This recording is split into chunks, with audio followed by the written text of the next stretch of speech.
the back seat. Check the back seat. All right, come here. Check the back seat. Gets in your head, right?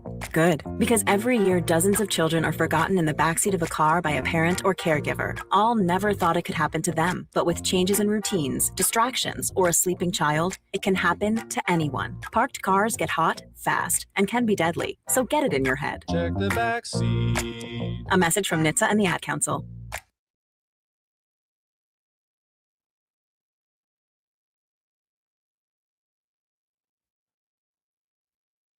I need your help. I can't tell you what it is. You can never ask me about it later, and we're gonna hurt some people. 1 year old. Whose car are we gonna take? I have a lot of things I want to get off my chest. That's an absolutely horse crap call. Make room for Daddy! But they are who we thought they were, and we let them off the hook. Chicago is.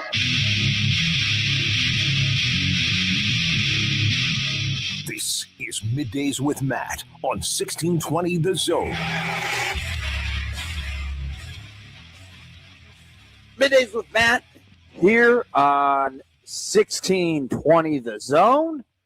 Kicking off Pink Out Weekend, baby, here from the Hope Lodge here in Omaha. Matt McMaster with Josh Odson on a very special day of Middays with Matt.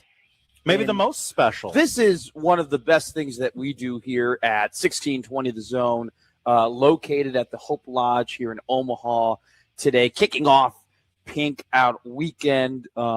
Just, inside baseball here. Oh, this is my second year at 1620 The Zone, for the people who know. But for the people who may not know, I joined about a year ago around this time. I think this is technically my 13th month. But this is my first ever,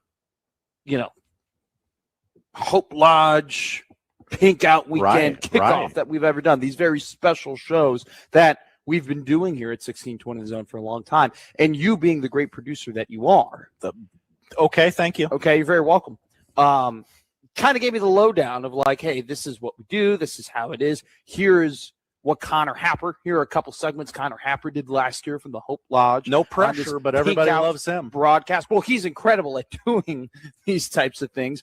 And I hate stealing things from people, but Connor would often call this the most fulfilling day and the most fulfilling thing that we do here at 1620 Zone, because it's a very special event, because Hope Lodge is an incredibly special place that provides lodging for caregivers of cancer patients. And this place provides so much relief and kind of calms down the insurmountable stresses that can come from having a loved one that is battling a terrible, terrible disease. And so we here at 1620 The Zone are so happy to partner and broadcast here with the Hope Lodge to kick off this Pink Out Weekend. As we all know, Pink Out games tomorrow for men's and women's basketball of Creighton. And we will be having some special guests on the show today, whether it be people who are in cancer research here in Omaha, or we're going to have somebody who lives here at Hope Lodge and have them tell them their story and tell us their story and everything that Hope Lodge has provided to them. And then we're also going to have Coach Jim Flannery of Creighton women's basketball on the show today, along with our regularly scheduled guest. Austin Jacobson will join us at 1 o'clock to kind of, mess around a little bit, and then also talk about high school sports. And then on top of that, Brian Christofferson of 247 Sports will join us at 12:40 to talk about the ever-evolving cycle of Nebraska football recruiting that seems like it's never ending. That's a great way to put it. Thank you. Ending. Never-ending cycle. Even though there's only like a week or two of the transfer portal. Well, that, and do you know that we have 2 signing dates? Have we forgotten about that in high school recruiting? We now have 2 different signing dates. So we'll talk about that with Brian Christofferson, because it seems like Nebraska football is trying to get one last commit from the 2026 class, and it has turned into the where in the world is Dylan Berriman saga at this point. Is he in Florida? Is he in Gainesville? Is he in Lincoln? Will he commit to Lincoln? Who will know? Maybe it'll be Brian Christopherson. We'll also talk to Brian about Nebraska basketball because they have a very big game on Sunday. Huge. Against Illinois. Some would argue, you being one, that this game is bigger than the Michigan game that they played a couple of days ago. Not that this next 4 hours is going to turn into any sort of take radio. I mean, it'll be definitely more about celebrating this incredible Pink Out weekend, but big stuff ahead for Creighton basketball, Nebraska football. You pick the sport here in Omaha, you name it, having a very big weekend indeed. I also want to remind people that we will be here 10 a.m. to 2 p.m. On Sportsmanlike Conduct. We'll be here from 2 p.m. to 6 p.m. This broadcast is also a paper drive. Okay, we are collecting paper goods. Paper goods? What's a paper good? I'm glad you asked, Josh Odson. A paper good might be toilet paper. Toilet paper? Yeah. How about this? How about this one? A paper towel. Please bring more than one. How about tissue paper? Well, tissues. Kleenex. I know it's a brand name, but I call it tissues. Really? I never called it. I don't call it Kleenex. Wow. Can I get a Kleenex? No, I go. Can I get a tissue? This guy's got no brand loyalty, or the most brand loyalty. Maybe I'm just a regular human that calls things by its proper name. What do you call your shoes, by the way? I call them Nikes. Really? Because that's what my son calls them. There's no way you do that. He says, Daddy, can I get some Nikes like you? So, like, do you call soda? Do you call it Coca-Cola? Like, can I get a Coke? No. I call it pop because I'm from the Midwest. Okay, I call it soda. I'll take a soda, or I call it by its proper name. If I'm trying to sound classy, I'll say soda. I actually pride myself on knowing what places I go to are Pepsi products. I used to really, like, I could tell you just boom.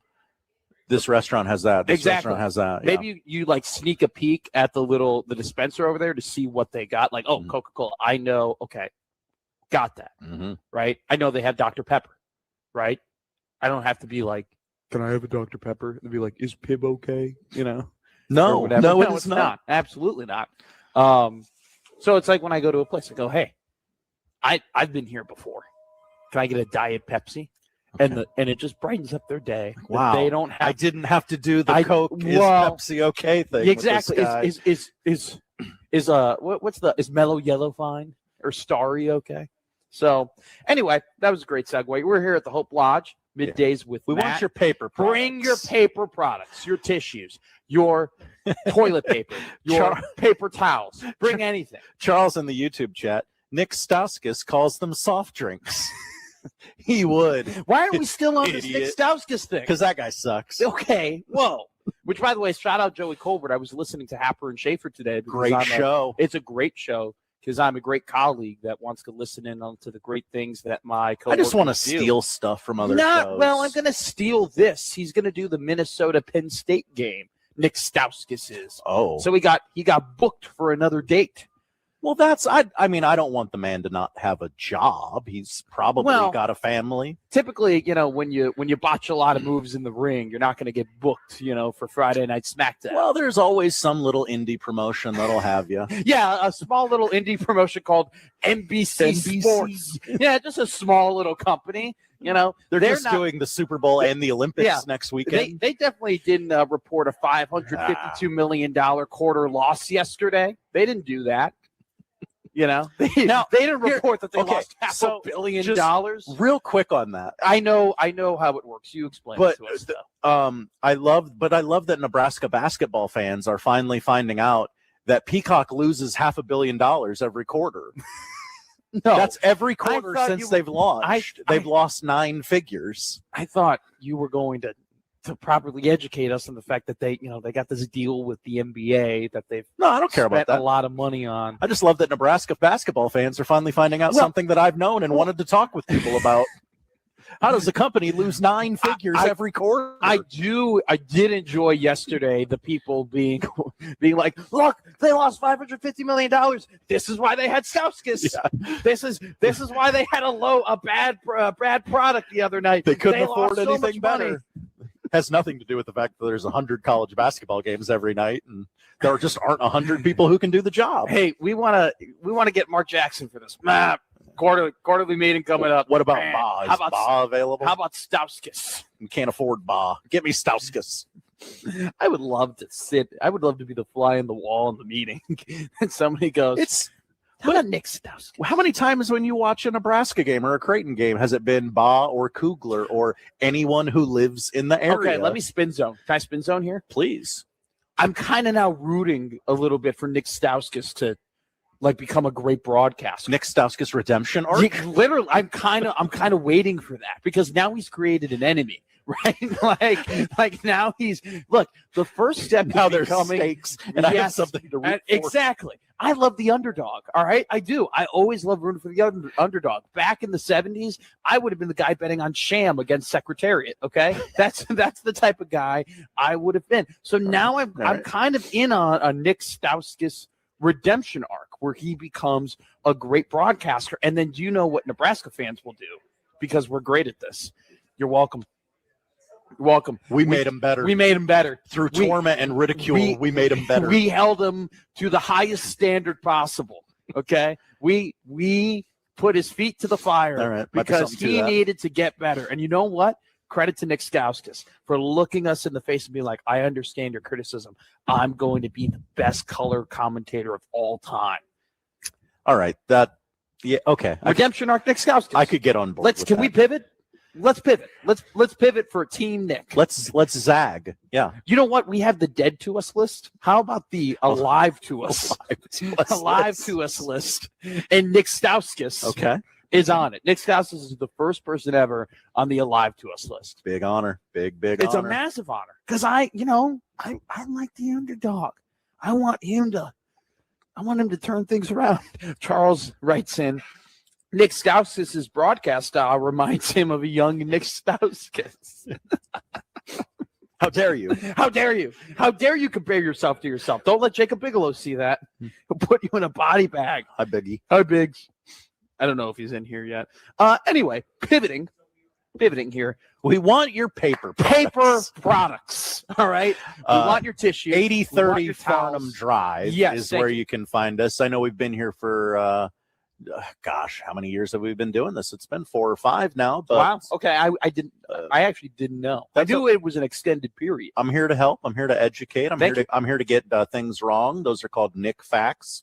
But yeah, we'll take your paper products up until 6. Monetary donations, or if you just want to say hi, we got T-shirts, footballs, pens, stickers. I'm told they're for your water bottle, but I think they'll stick to any solid surface. Real quick, the 1620 The Zone pens we give out, high quality. Oh, I use them. I use them every day. Life, yes. Every day. I have one in my backpack somewhere, which I have misplaced. It's actually quite impressive how, you get the little merchandisey pen thing, and typically they're crappy and they're not very good. This one is. Chat's popping.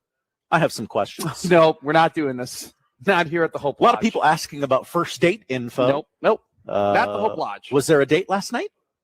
Yes, not at the Hope Lodge. We're not doing this. You didn't take her to the Hope Lodge? No, I didn't take her to the incredible Hope Lodge. You could tell her what a charitable person you are. You know what? Maybe I could have. I wasn't really trying to sell myself in that regard. Could we maybe get a thumbs up or a thumbs down?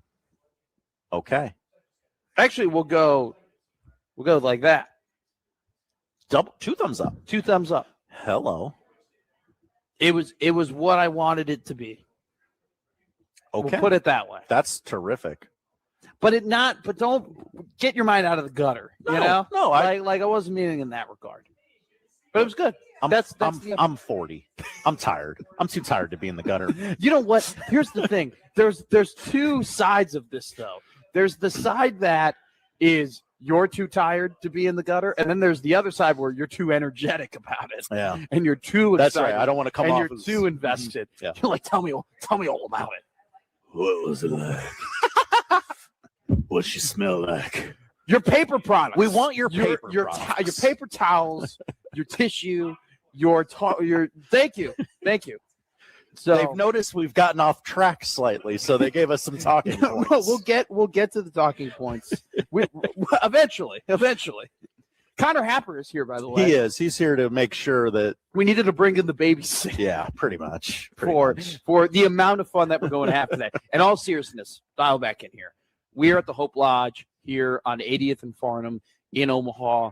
This place is absolutely incredible for what they provide the caregivers of cancer patients. We cannot, and I think this goes without saying, having a loved one go through that type of diagnosis and literally fight for their life is incredibly stressful on their loved ones and everyone around them. And it also can get incredibly expensive in terms of the care that, is being provided to them. And then also to just having to be around them and having to have an extended stay in some places where you're not very familiar with. I mean, there are people from everywhere that come here to the Hope Lodge for treatment and so and for lodging. And so they're going to take care of your meals. Exactly. They're going to give you a place to sleep so you don't have to drive hours and hours. Yes. Like you don't have to stress about driving hours and hours to your cancer treatments. No. They'll give you a bed to sleep in. They'll take care of your meals. It's a great community. And I was listening to Connor's interview that Connor did with somebody here who was staying at the Hope Lodge last year. That's called research. And they talked about they had loved ones who had cancer and they had to pay thousands of dollars a month, in terms of trying to be around them, right? And trying to make sure that they're there for them. And Hope Lodge, they help out greatly with that and providing those caregivers of people who have cancer a place to stay, right? And a place to be around, because it's all about a support system. And when you're going through this awful disease, you need all your loved ones around you. And so the Hope Lodge does an incredible job providing that for the caregivers of cancer patients, and also making, being able to ensure for the cancer patients that the loved ones that give them so much support are around them as well. So this is an incredible place, a fulfilling day here on 1620 The Zone, where we get to support an incredible cause and an incredible place in the Hope Lodge. So this is a paper drive as well, paper towels, tissues, toilet paper, any monetary thing as well that you can provide is we are here with open arms. And so it's an honor for me to be here, an honor for Josh Hodson to be here, honor for Middays with Matt to be kicking out Pink Out Weekend here on 1620 The Zone. Coming up next, we have an incredibly special guest. Head coach of the Creighton women's basketball team, Jim Flannery, will be joining us here on 1620 The Zone.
Now, back to Middays with Matt on 1620 The Zone.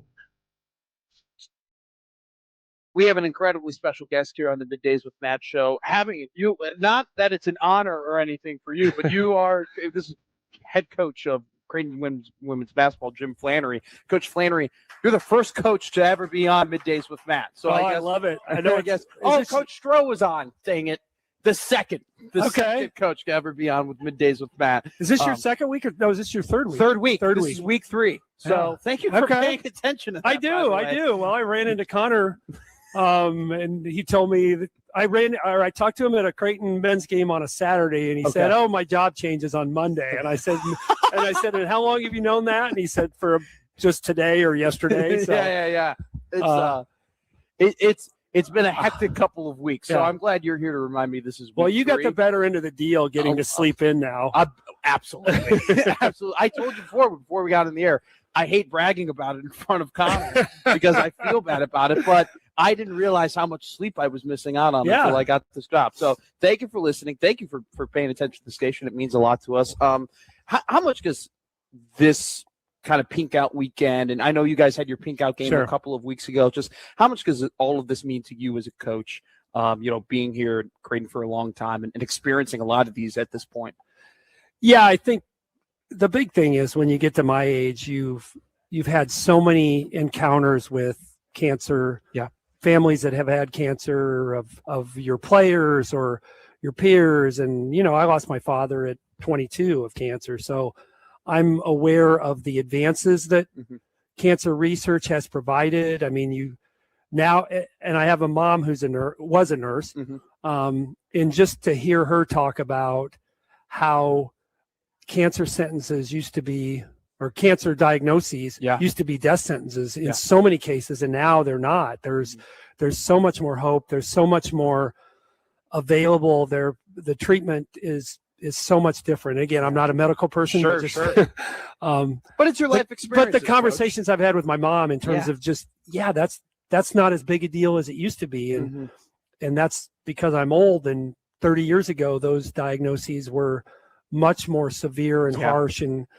less optimistic than they are. So when you have an event and the Creighton men, what they do from a pink out standpoint is, I think it's admired across the country. I think what we do on the women's side is great. We've had our UConn game be our pink out the last couple of years. And so it's been, but what the men do, what Mac has done, I think is insane in terms of just the amount of visibility and the commitment that the community has. And if you go to the game tomorrow night, you're going to be overwhelmed with just the emotion of how far we've come in the fight against cancer, but also understanding that we still have a long way to go. But there's so many people doing so many great things to get us to where we are in such a better spot. Well, you got to give yourself a little credit, Coach. I mean, your teams have had some really good seasons over the last couple of years and have made that, UConn game, that pink out game, a really big deal as well. Absolutely. I mean, this year we have a much younger team, but the last few years we had a really good group, and I thought elevated the program probably to a place it hadn't been, to the point where last year at our pink out we had over 11,000 at CHI to play UConn, and so I think we've made tremendous strides, and proud of the commitment that Creighton has made and that the community makes to our pink out. Let's talk about your team, because 30-point victory last time out against St. John's, 81-51 was the score. You mentioned it, a young roster this year. Just for people out there, 6 freshmen on this year's team. I mean, that's a lot, Coach. I mean, that's a big portion of your roster. Let's talk about first the growth of the team, right? Sure. How have you seen, because you're 21 games in now, right? And you're kind of at the point where, the cliche is they're no longer freshmen anymore, right? Have you seen that happen? And how have you seen this very young team kind of grow and get used to the routine and get used to the travel and used to the practices and everything all the responsibilities that come with being a Division I athlete? Yeah. I mean, we talk about that as a staff, is you have to get your freshmen to be able to practice the right way and learn how to practice. And, Connor's here, and Connor covers Creighton baseball, and I used to have conversations with Ed Service about, hey, the entire fall, Ed, it's like we're just teaching the guys how to practice. Well, in women's basketball, we don't have that luxury. Yeah, sure, you don't to have that take the whole lead-up. fall. Yeah. We start playing games in November, and so that's a big piece of it. Is just how do you practice every day the right way? And we have 6 freshmen. I think, and not only do we have freshmen playing, but they're getting to impact winning, and they're having to impact winning. Yeah. That's a two-way thing, because there's games where I feel like, God, we are making strides, but then it is, I was talking to you before we got on air about just what it's like to have freshmen travel and figure out the travel piece, and then try to win a road game after maybe you've had a weather setback in your travel, and you get to the hotel later than you thought, and you didn't have, we had to cancel a practice at one of our road games because of travel. So those are the pieces, especially when you're in the north, when you're going to the Northeast in the wintertime, you're not always guaranteed to be on time. So that piece has been tough, but on the flip side, we've seen a lot of growth. I mean, I looked out, early in the fourth quarter against St. John's, and the game was kind of in hand, but I said, God, we've got 4 freshmen on the floor. And then I looked again, I'm like, no, actually we have 5. Wow. We had 5, all 5 of our healthy freshmen were on the floor. That's incredible. And so that's, it gives you a lot of hope for the future, because I feel like we're, they're doing a great job. But the inconsistency isn't what, it's not something that I'm used to, given how experienced our teams were the last few years. But at the same time, I think you can, and I think our fans would tell you, Art, that the optimism is high, because it is a talented class. Yeah. Here at the Hope Lodge on 8030 Farnham Drive with Creighton women's head basketball coach Jim Flannery. Coach, we were talking about your team, and you talk about the travel, right? My flight gets delayed, and I'm not playing a basketball game later, and I get rattled about it. And I can't imagine, and also too, you talk about the routine of being in Omaha, right? And all the things that lead up to having the practice, and then you got to make a whole other routine on the road and everything like that. And I'm sure there have been difficulties, right, dealing with an experienced or a younger and less experienced roster. But are there kind of moments where you're sitting back and thinking, man, if we're like this now in year 1, I wonder what we're going to be in year 4 in terms of having a lot of optimism for this group? Yeah, absolutely. I feel like there's we knew it was a good recruiting class, and part of it is we were fortunate that the group that we had stayed at Creighton. Last year we had 5 fifth-year seniors who'd been with us the whole way, and then we added 2 fifth-year seniors through the portal, just because we felt like we needed a little bit of depth even for practice. So we lost 7 fifth-year players. So we had a hard time recruiting behind that core, just because we couldn't guarantee kids to come in and play right away. And you know how the portal is.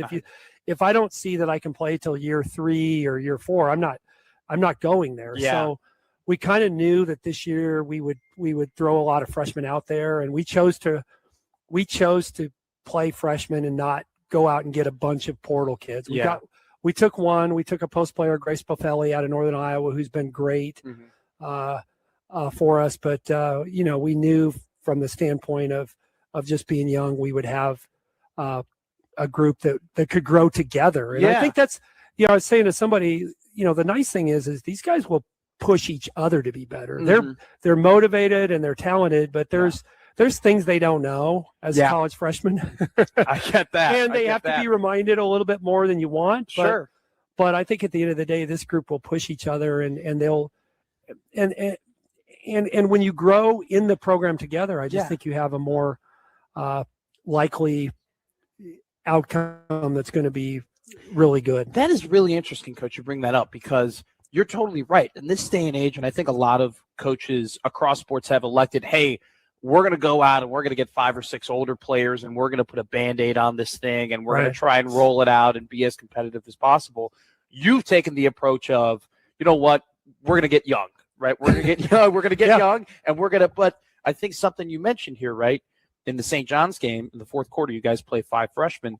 Those freshmen, right, typically when they go into the transfer portals, because, well, I don't see myself playing, next year or next couple of years, you already have 5 freshmen playing, right? So they don't have to worry about that. So all this to ask you, do you think that this is kind of a strategy in a way that maybe more coaches, you've talked about more coaches maybe doing it, or you've shared with people, or people are kind of looking at Creighton and saying, hey, okay, they've kind of zagged a little bit when everybody's zigged. Yeah, I hope so. I mean, I think that's kind of our hope. I mean, and the other part is like, it's hard for us to get kids in the portal. You know, Sure. The asking price in the portal is greater than it is. And just, I think if you can get a kid to Creighton and they love the experience, that goes a long way. And then, you know, or just talking earlier about, you know, could we have gone and grabbed a couple more portal kids and maybe won 2 or 3 more games this year, or 4 more games? Yes, probably. But would that have moved the needle? Would that have, you know, I said the great thing about there's times where I wish I could pull a freshman out and keep her out the rest of the game, because they're, you know, their habits are still forming in terms of being a good college player. But at the same time, the growth that they're going to have this year is going to be tremendous. And like I said, to go get a bunch of portal kids, I don't know that would have made sense. And so, and we have another good recruiting class coming in next year. We've got some really good guards that are coming in next year. So we feel like we're going to have back-to-back really good classes. Coach, you got me fired up for the future of your program. It's awesome, and you guys definitely taking strides and definitely getting better. And you can see this group developing and maturing, and like you said, learning how to play basketball, learning how to specifically play Jim Flannery, Creighton women's basketball. So thank you so much for coming on Middays with Matt. An absolute pleasure. Hope to have you on throughout the future. So thank you so much, Coach. Okay. Really appreciate it. Thanks, Matt, and I appreciate everything 1620 is doing with the Hope Lodge and with our Pink Out. Thank you for joining us, because this is one of the best days that we have on the station by far. For a reminding note here, we are at the Hope Lodge, 8030 Farnham Drive here in Omaha, Nebraska. We are having a paper drive. So bring your paper products, bring your toilet paper, bring your paper towels, bring your tissues, bring anything paper related or anything that like can help people out. We'll take monetary things as well, if you can provide that. So we will be here from 10 a.m. To 6 p.m. tonight, celebrating and kicking off Pink Out Weekend. So once again, Coach, thank you so much for coming on here. We are going to hit a break, and then coming up next, we'll talk some more basketball here on Middays with Matt.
Now back to Middays with Matt on 1620 The Zone.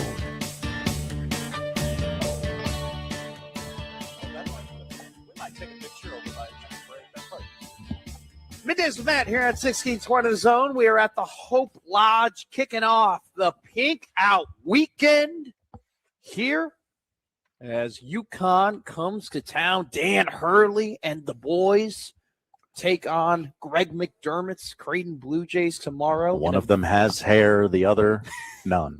One of them is a very, very large man who's incredibly intimidating, and one of them is tiny. I want to call Dan Hurley tiny. I would call him average looking. Very average. Very average looking. By the way, he almost coached the Lakers. Dude, can you imagine? He would lose his mind coaching Luka and LeBron and Jackson Hayes. His head would be so big. Can you imagine Dan Hurley coaching DeAndre Ayton? I cannot. That'd be terrible. Hadn't thought of that. That was probably a great idea. And by the way, I think they've stopped, but my favorite thing of the month of January was the everyday JJ Redick interview of being like, nobody's listening to me. Nobody's running my plays. It's like, I drew up a play to me. We started off at the left and we had 3 guys on the right. Yeah, I hope someone got in his ear and said, hey, that's not a good look. No, not at all. But I don't know. I don't think he knows what he's doing. He's never done it before. His great take. People who's never done things before don't really know what they're doing, which is why Nick Stauskas back to Nick, is alive to us because I cannot wait for the Nick Stauskas redemption arc. I'm on pins and needles. You know who does know what they're doing? Me. Well, yes, of Thank course. you. And the fine folks here at Hope Lodge. Hey, since opening in January 2018, Hope Lodge, Nebraska has welcomed more than 4,500 guests and their caregivers, providing an estimated 30,000 nights of free lodging, peer support, and wellness programming, and has saved families over $4.5 million. We are kicking off Pink Out weekend here at the Hope Lodge. Come through, bring us your paper products. To the right of us is a bountiful supply. Yeah, right when you walk in, during that your conversation with Flan, I don't know, a pallet's worth of paper products.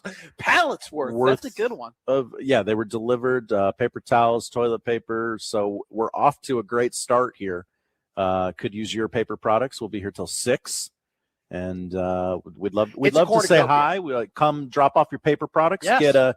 Get a shirt, get a pen, get a sticker for your water bottle. Is that a beer opener? I believe it is. Yeah, hell yeah. You're probably going to want a beer this weekend. You're going to want to open that thing up. I'm going to want multiple beers this weekend, and especially going to the Pink Out game. You can get registered. We got a little QR code here. Yes. You scan it. You get yourself entered to win tickets to every remaining Creighton men's basketball home game this season. Right here. So if you want to be walking around the CHI like a big shot, you can tell people you're a season ticket holder, and they'll have to believe you. They will have. Well, you will be a season ticket holder. I have tickets for the season. And that does include tomorrow's Pink Out game. So it does not? It does. Oh, it does? It Okay. does. So, Come here. It starts immediately. We'll draw a winner tonight and get you into the game tomorrow. Bang, baby. Come here, scan this QR code that I'm not showing on the YouTube, which will stop you from scanning it on the YouTube. Yeah. So you can come here in person and scan it. Come to the Hope Lodge. Give us your stuff. Let's talk about tomorrow's game between Creighton and UConn. Fun stat, UConn 8-1 this season in games decided by 5 points or less. Creighton has to win by 6. Yes, essentially. No problem. UConn, definitely not beloved by the Nets this season. They keep winning and they keep falling. Yeah, so they're 20-1 this year. They're second overall in the country according to the AP polls, but I believe now they're 8th in the net ranking. It has a lot to do with the fact that this team, like I mentioned before, 8-1 in games decided by 5 points or less. What that communicates to you also, though, is the fact that they play in close games, and this team can be pushed, and this team can get got, especially on the road. We got to remind you, Providence pushed them to the absolute limit. UConn's been sleepy. And frankly, watching that Providence-UConn game, Providence should have won that game, and unfortunately for them, they could not finish it in regulation, and so it went to overtime, and UConn, like they've done plenty of times this year, has gotten the job done. But remember, they were at home against Villanova, a good Villanova team, that Creighton defeated this year on the road. Many They are saying. pushed them to overtime as well, and then had another close game a couple of days ago against Providence. So this UConn team can be pushed to the limit. They're experienced, okay? They know what they're doing. Reed has been really, really good this year. Solo ball is solo ball, and talking about them winning close games this season, that's the guy that they go to, right? And that's kind of been a big difference maker for them, is the fact that they have a guard like that they can give the ball in late game situations and allow him to kind of close out the game. And then you can never forget, at this point, he's becoming like the Brad Davison of the Big East. Alex Caravan is still in college and still playing incredibly effective Dan Hurley basketball, which, by the way, is funny. Hurley and Caravan got into it on the sideline, and you can just tell that Caravan had played so much basketball with Hurley, or for Hurley, that when Caravan left for the bench, Hurley started laughing about it. It's just like, I love this guy. I love this guy's intensity. It's kind of as if Alex Caravan he's been poisoned by Dan Hurley and is becoming Dan Hurley. Oh, no. He's like turning into a basketball psycho. So you got the regular cast of characters. You got a really good basketball team, talented basketball team, physical basketball team, skilled basketball team, well-coached basketball team in UConn. How does Creighton win the game? I'll tell you this, like, the problem for Creighton basketball this season, in my eyes, has just been consistency. You don't really know what Creighton you're going to get.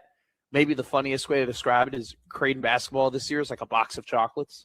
You know, it's just one of those things where, are you going to get the 28-point Austin Swartz, or are you going to get the 1 of 13 Austin Swartz? Are you going to get the... He's played better at home. He has. Are you going to get the 18-point, 7 rebounds, 6 assists, 2 steal Josh Dix, or are you going to get the 4-point, 1 of 12, didn't hit a three-pointer for the first time in 32 game Josh Dix? So it's kind of boiled down to that. When this Creighton team is playing their best basketball, I think they can compete, especially at home, with just about anybody in the country. When they're not playing their best basketball, they can also lose to any team in the country. And I think that was proven earlier this week, when they went to Milwaukee, played one of the worst Marquette teams that we've seen in the 21st century, and not only lost to them, but got the brakes blown off by them. And so this Creighton team, it's what are you going to get, right? I mean, are they going to play fast? Are they going to push the ball down the floor? Are they going to score in transition? Are they going to clear the boards? Are they going to take advantage of cause turnovers? Are they going to put up a bigger fight on the perimeter against ball handlers? Or are they going to kind of be the turnstile that they've been in the paint this season? And so we will see. It'll have to be some big minutes from the front court, whomever that may be. And so we will see what we get tomorrow. I think that, I'm not going to make a take or make a prediction or anything like that as to what can happen. But I think there's a universe where Creighton wins tomorrow. I do. I think that you'll have the intangible of the arena. They always get jacked up for the pink out game. The players will be, want to put on a good performance. And because it is UConn and because it is the pink out game, there won't be fans who are like, oh, this team had a bad loss and this season might be lost. I'm not going to cheer. I'm not going to bring energy. No. You're playing a big opponent. That's a good point. Yeah. It's in the pink out game. Like, nobody's, because of the setting that you have, nobody in the crowd has given up yet. And also, too, tomorrow is the best opportunity that you are going to have to turn the season around, right? If Creighton is going to make a run to make the NCAA tournament, which, yes, at this point is unlikely, but nothing is impossible, especially because we still are in the month of January. That's right. You still have a full month of February. We talked about this yesterday.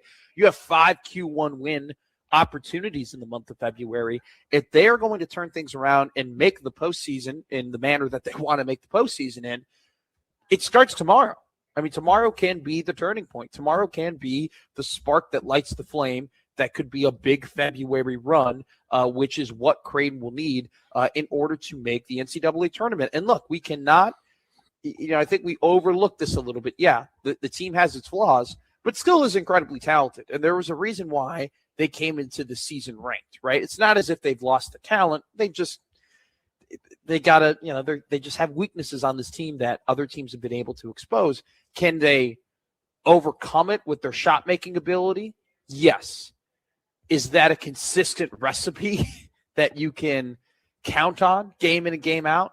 It's tough to. It definitely is tough to. It definitely is tough to just say, hey, we're going to count on the fact every single night that we're going to hit 14 threes, because that's just not how basketball works. You're just going to show up to the gym one day and the shots won't fall. But if Creighton gives their best shot at UConn tomorrow, they can win. If Creighton does not show up tomorrow against UConn, it will be ugly. It will be very, very ugly. They have to be on their best.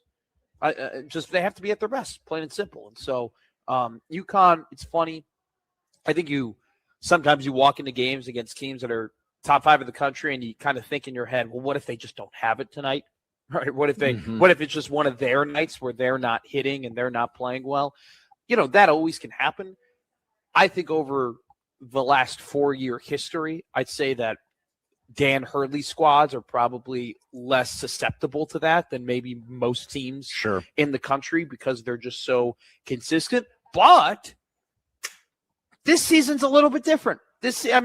Maybe 2 years ago you could say that, and 3 years ago you could definitely say that. But this season's been a little – they have been a little inconsistent. And they haven't lost, but, man, have they been pushed. They've been pushed in the Big East, okay? So, like we mentioned before, Villanova took them to overtime. Creighton went on the road and beat Villanova in a very, very big win. So tomorrow's game will be very interesting. Just going to come down to, as always for Creighton, can you clear the boards? Can you guard the paint? How much fight can you put on the perimeter? And what are the shots looking like, right? Nick Graves has to push the ball down the floor tomorrow, has to hit some shots. Josh Dix has to, and he's done a great job on the main ball handler, or, the best offensive player on the opposing team all season long. You need a vintage performance from him. And then you're just going to need one of these guys on the front court who maybe haven't had, a consistently great performances to have a really, really good performance, whether that be Kiram Konan, and what status is Jason Green going to be tomorrow, right? Is it going, shoulder injury just seems like it ain't going away. And that's, kind of been the concern dating back to that Villanova game where he was knocked out for the first 15 minutes. You're like, dang, this, it's hard not to have your shoulder hit in a game of basketball, right? And it keeps getting hit and it keeps getting hurt. And he's already been asked to do so much for this team. The guy is not a center, and he's being asked to play center game in and game out. What type of performance do you get from Jason Green? And so you can kind of go down the list, and this is the challenges that UConn brings. If you're going to beat a team like UConn, got to be at everybody's got to play some of their best basketball of the year. That's concerning, though, for Creighton because of how inconsistent they've been. Is someone tomorrow going to say, all right, boys, hop on. I'm gonna drag us to the finish line today? That's a great question, because multiple players have done that. Right. It's been someone different on occasion. We've had an Austin Swartz game. We've had a Nick Graves game. We've had a Josh Dix game. We've even had a Blake Harper game, where Blake goes off and he's that guy that you hop on. We will see. It's tomorrow's a gargantuan task. Tomorrow is a big, big task. But once again, this is your moment. If you are Creighton basketball, this is your opportunity, your golden ticket to right the biggest wrong of the season, which occurred on Tuesday against Marquette. This is the moment and time for you to turn the tide and create much needed momentum heading into February, where, we've talked about it before. The Big East, unfortunately, to no fault of Creighton, didn't, as a whole conference, have the greatest non-con slate, which means that compared to the Big 12, the SEC, and the Big 10, you don't have as many resume-building opportunities. In a way, though, luckily for Creighton, you hate that loss against Marquette, but their schedule's been a little bit backloaded in terms of the opportunities that you will be afforded to go ahead and win those big Q1 games. They're going to have 3 quad 1 games back to back to back in the month of February when they take on, and I want to make sure I get the proper order here, because they take on St. John's, Villanova, and UConn in back to back games. Looking at the good group, good week. Well, I don't know what order it goes in. See, I'm not like Connor Happer, where I have the. See, you should have a schedule on your phone. Oh, he uses his little Ken Palm thingy. But I wish I had Ken. Did you see that Rick Pitino had a little Ken Palm sheet on his desk? Whoa. Yeah. Whoa. They took he had the little message for fans and everything like that, and it was him at his tiny little desk because he's a tiny little man, and with his big direct TV remote. It was the most old man looking desk, because it was like this tan wood desk, and there were papers everywhere. Right? It was classic. There was just all his ledgers were everywhere, and then right in the middle was this beautiful little Ken Palm graph that he was looking at, because Rick Pitino is one of us. He knows Palm. That's who you definitely want to be one of. I would Rick love Pitino. Yes, I would love to be Rick Pitino. Nope. That guy's lived a great life. Nope. Don't love that. Don't love that at all. I'm joking. Okay. I'm joking. Jesus, guys. I think it's worth stating. I'm joking. So it's Villanova, UConn, St. John's is the order. Bring your tissue paper. We need your paper products. We need your paper products. We need your paper towels. We need your tissues. We need your toilet paper, please. We've joked about it this week, but this is sort of the point of no return for Creighton's season. Yes, it is. You got punked last time out. Are you a prideful bunch? I assume they are. They have the building tomorrow. You know, to be fair to this squad, they have gotten punked before, and they didn't get punked on the road. They got punked at home against Kansas State, and that was an embarrassing just endeavor for a lot of guys on that team. And that could have been the moment where they threw in the towel and they said, F this, this is what I signed up for. I didn't come from Charlotte or Miami or Iowa or Howard or wherever to sign up and be on the bench and be shamed like this against Kansas State. Instead, what did they do? They turned things around, right? They found roles. They took those roles, and they went on a really, really good run. Do they do it again after getting punked again against Marquette? We are here, Middays with Matt McMaster, and Josh Odson at the Hope Lodge here on 8030 Farnham Drive. An incredible place the Hope Lodge is, giving a place to stay for caregivers of cancer patients and providing so much to the community of people who are battling this terrible disease. And the American Cancer Society Hope Lodge in Omaha, which opened in 2018, it offers 32 guest rooms located near treatment centers in the area. 1 in 3 people will be diagnosed with cancer in their lifetime. Every 15 seconds, someone in the U.S. will hear the words, "You have cancer." To donate, visit cancer.org/pinkout. This partnership with Creighton University and the American Cancer Society, it's raised more than $1 million for Hope Lodge here in Omaha. 1620 The Zone is so honored to be here at the Hope Lodge, kicking off Pink Out Weekend. We will be here all the way up until 2 o'clock. Then, Unsportsmanlike Conduct will join us going from 2 to 6. Come on in, say hi to us, talk to us. Connor Happer is still here. Matt will tell you about his date off the air. Yeah. He will not do it on the air, apparently. Well, I don't want to distract people from the incredibly fulfilling time we've had here. It's about business today. It is about business here today. And we would love your business. Paper towels, tissues, toilet paper, I think I see a package of napkins. We have a over there as well. cornucopia worth of toilet paper and paper towels here already. So please come say hi to us. We'd love to see you here. And we got a bunch of Zone merch as well for to give away. So we'll take a break here. We'll talk about the other basketball team in Nebraska coming up next on Middays with Matt.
Now back to Middays with Matt on 1620 The Zone.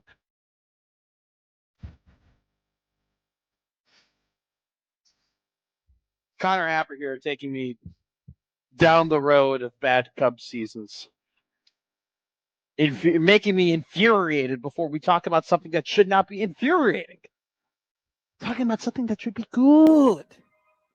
I'm having a great day. I'm having a great day. We're here at the Hope Lodge, 8030 Farnham Drive, kicking off the Pink Out weekend here. Creighton basketball in action tomorrow against the UConn Huskies. Hey, don't forget to come here to the Hope Lodge. This is a paper drive. We are taking paper products, whether it be tissues, whether it be paper towels, whether it be toilet paper. Also, too, if you come here, we're going to give you some merch. Yeah. 1620. We got shirts, we got pens, we got balls, we got koozies, we got stickers, and we have some really cool bottle openers. We got tickets, too. We also have tickets. So you want to be in the CHI Center? We're doing a men's basketball ticket giveaway. You can win a pair of tickets to the remaining Creighton men's basketball games this season. All you got to do is come here to the Hope Lodge, scan the QR code and enter, and that includes a ticket to tomorrow's Pink Out game against UConn, which tip-off for that one is at 7 o'clock. The other games that you can come to,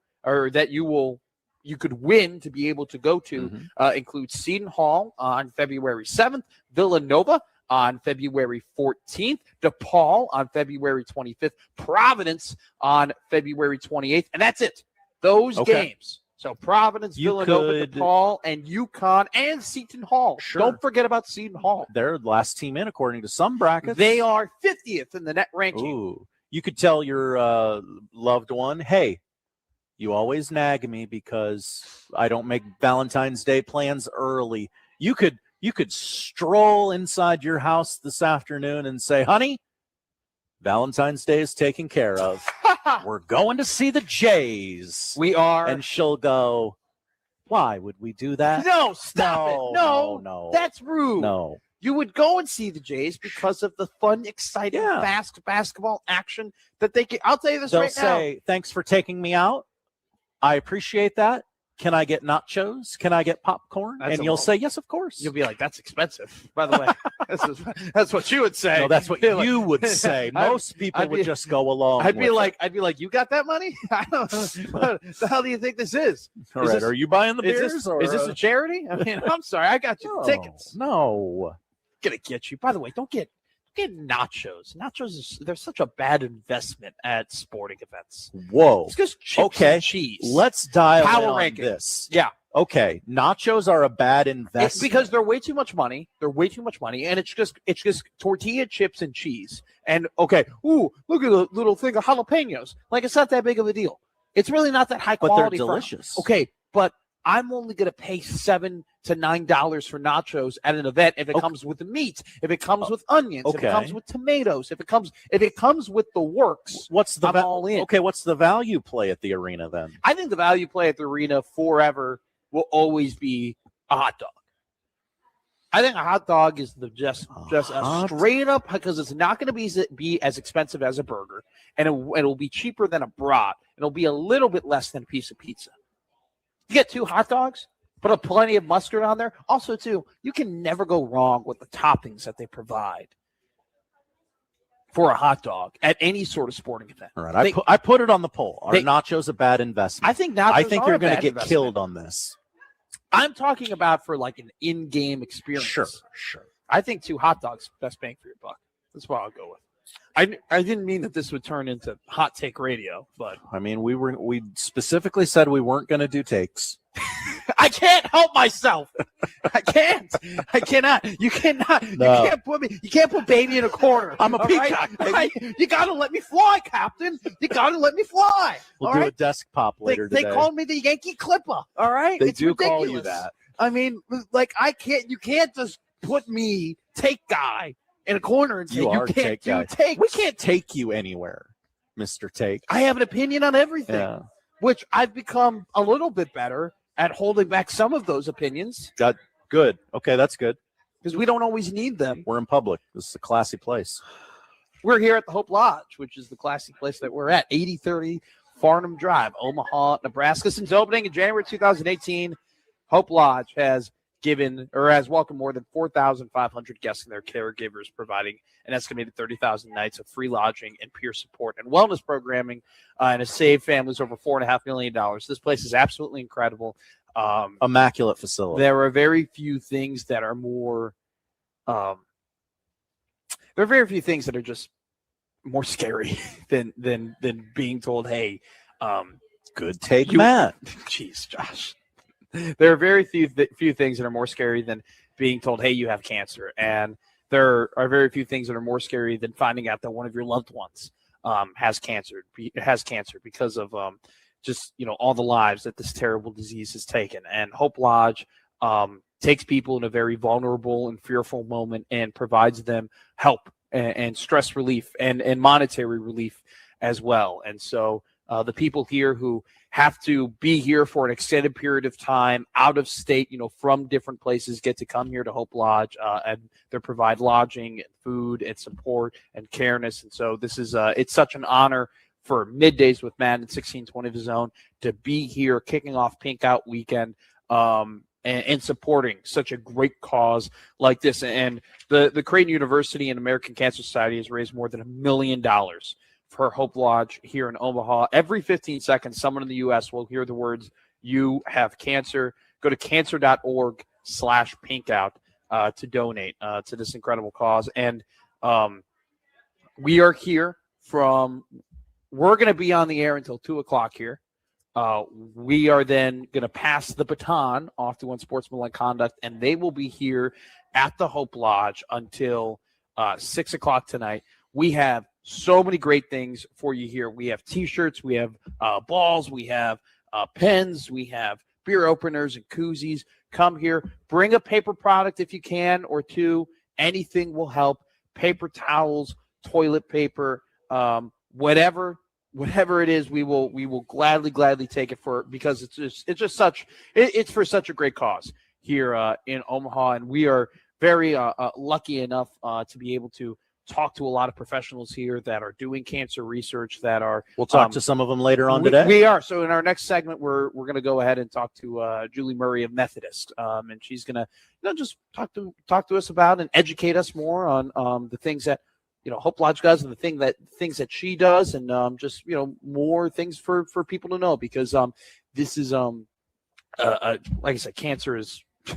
There's no other way of putting it other than cancer is the worst. Okay. And it's something that the more that we can learn about it, and the more that we can hear about it, the more stories that we can take in, and the more knowledge that we can have about the things that people go through when having this disease, and the things that their loved ones go through when they are battling, it only benefits all of us, and it only makes us more prepared to help people that will be affected by cancer in our lives, because I'm sure that everybody right now can think of somebody in their lives in some way, shape, or form who've been affected by cancer. And so it's so great for us to be here. It's such a fulfilling day for us at 1620 The Zone to be able to help such a great institution like Hope Lodge, and be able to not only help educate you on everything that goes around here in Omaha in terms of cancer research, but also educate ourselves while also mixing in a little bit of sport and ridiculous fun,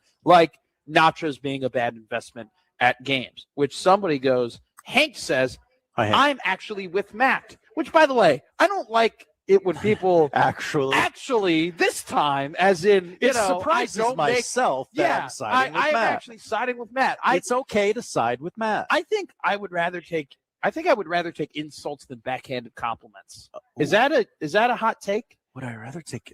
Would I rather just be told you're bad, or be told, hey, I thought it'd be worse? But that was I think I'd rather hear the insult. I think I'd rather just be told, no, you're not good, than be told you're good. You're good. But anyway, we'll keep reading.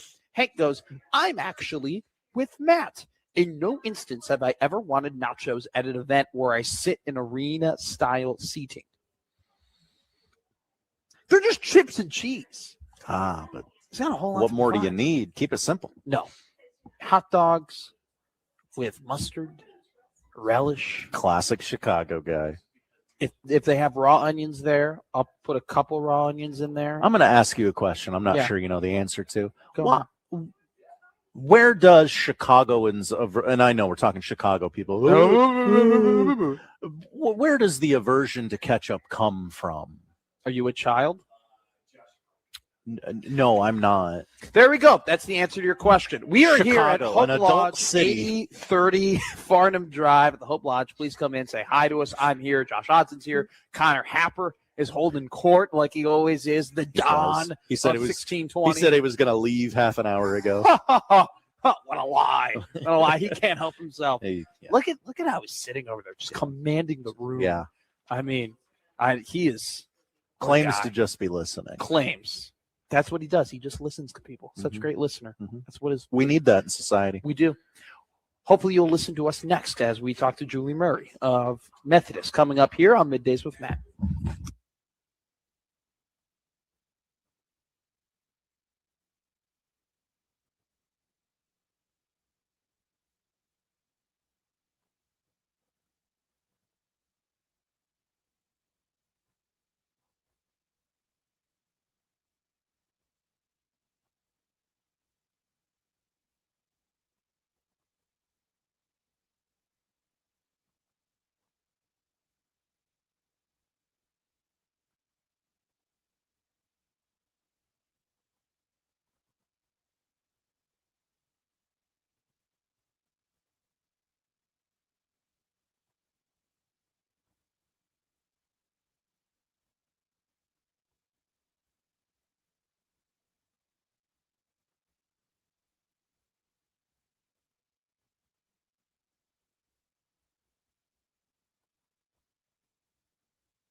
Now, back to Middays with Matt on 1620 The Zone.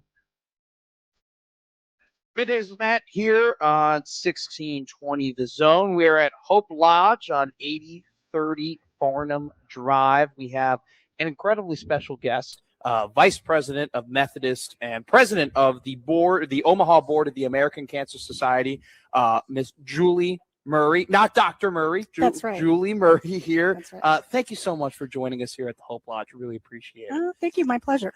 This is a big event, the Pink Out event. 16 years of the Pink Out game happening here in Omaha. This is the 14th year that you and Methodist have been sponsoring this event. Just how much has this partnership meant to you guys? Yeah, I think Methodist has been so proud to be part of the Pink Out event.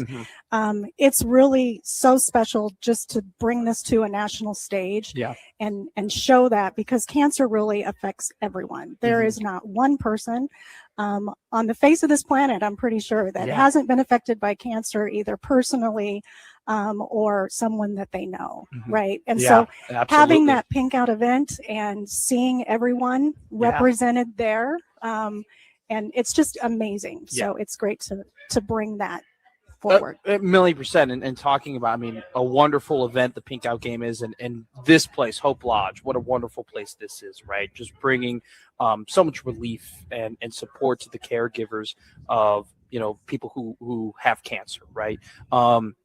Your partnership, Methodist partnership with the Hope Lodge, how much does that mean to you guys? Oh, it means a lot. So much so that actually Methodist donated the land that the Hope Lodge sits on. Yeah. So we've had a tremendous partnership with the American Cancer Society for years. Yeah. ACS provides so much to our patients in terms of, travel grants, education, caregiver support. But to have that resource just down the street from us is tremendous. So, we have Methodist Estabrook Cancer Center. We see about 33,000 patients a year come through for visits to our cancer center. And we have a lot of patients that receive surgical services, right? And then follow-up care. But a lot of them come from outside of Omaha, and not just outstate Nebraska, but we're talking Kansas, Oklahoma, Missouri. I mean, they come from a long distance. And so sometimes, if it's radiation oncology, that might be a treatment every day for 20 days. And if we don't have that resource for them here, they're paying for a hotel room, and some of them have told us, we just might skip treatment altogether because we can't come every day here. That's incredible. Julie Murray, the Vice President of Methodist and also the President of the board here in Omaha for the American Cancer Society. Like you said, right, there are these just tough stories of just people saying, I don't know how I'm going to afford this. I don't know how I'm going to be able to be there for my loved one. I don't know how I'm going to be able to get treatment for my loved one. From Methodist perspective, how is it for you guys when you see a family going through those questions and going through that distress, and then you're able to say, well, you know what, there's a place called Hope Lodge that you can go to? How is that for you guys? It means everything, because our job, right, is to heal people. And it is so difficult to go through your treatments if you're worried about how you're going to pay for lodging, how you're going to pay for treatment. So just having this resource is like one less thing, right, that our patients have to worry about. And they can just concentrate then on their treatment plan. They can concentrate on healing themselves. And it's not just the patients, but it's the caregivers too. There's so much stress placed upon caregivers. And this Hope Lodge, what we've also seen, has been therapeutic for them as well. Right? We have a beautiful kitchen area. It's become a fellowship hall, really. And so, when we talk to people that have come and stayed at the Hope Lodge, that's the one thing that they talk about, is the friendships and the connections that they've made, and really having someone that they can sit down and just share a shared experience with and understanding. Julie, we're not going to keep you for too much longer because you're a very important woman, but I do want to just kind of give you the floor here, because this is look, like you said, it's a terrible disease, and everybody's been affected by it in some way, shape, or form, whether it be themselves or whether it be their loved ones or people that they know. And obviously you have so much knowledge and expertise in just kind of all the different aspects of it, right? If there is there something that you just want to tell people and maybe educate them on something, or a piece of information that can help people as they just navigate some of the difficulties when it comes to just dealing with this terrible disease. Right. So, I think if people are trying to navigate through this themselves or as caregivers, please reach out to your providers. Here at Methodist, we have excellent nurse navigators that will help connect you to resources like the American Cancer Society to get those resources that you need. But then I would just put an appeal out to more of the Omaha community too. Like if you want to get more involved, we need you here at the Hope Lodge. We have volunteers that come in and serve meals to the patients and their families. So volunteer donations are always appreciated. And I just also want to give a big shout out to Creighton University. So this is 16 years and that they have been sponsoring this, and it is one of the most incredible Pink Out events in the nation. And so thank you, Creighton University, for this. Well, 16 years has been going on. Methodist has been a part of it for 14. So you guys have been there every step of the way with Creighton University in this incredible event. President of the board of Omaha of the American Cancer Society and Vice President of Methodist, Julie Murray. Thank you so much for coming on Middays with Matt. We really appreciate it. Thanks for talking with me. Of course. We are here at the Hope Lodge here on 8030 Farnham Drive. We are taking your paper products or anything else that, monetarily that you might want to provide to this just great place, whether it be paper towels or tissues or anything that you can provide. We will be here. We also have a bunch of goodies to give out as well. Whether it be 1620 The Zone shirts or bottle openers or stickers. So come ahead and hang out with us here at the Hope Lodge, 8030 Farnham Drive. Middays with Matt. We'll be on the other side of the break talking more basketball here on 1620 The Zone.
Now back to Middays with Matt on 1620 The Zone.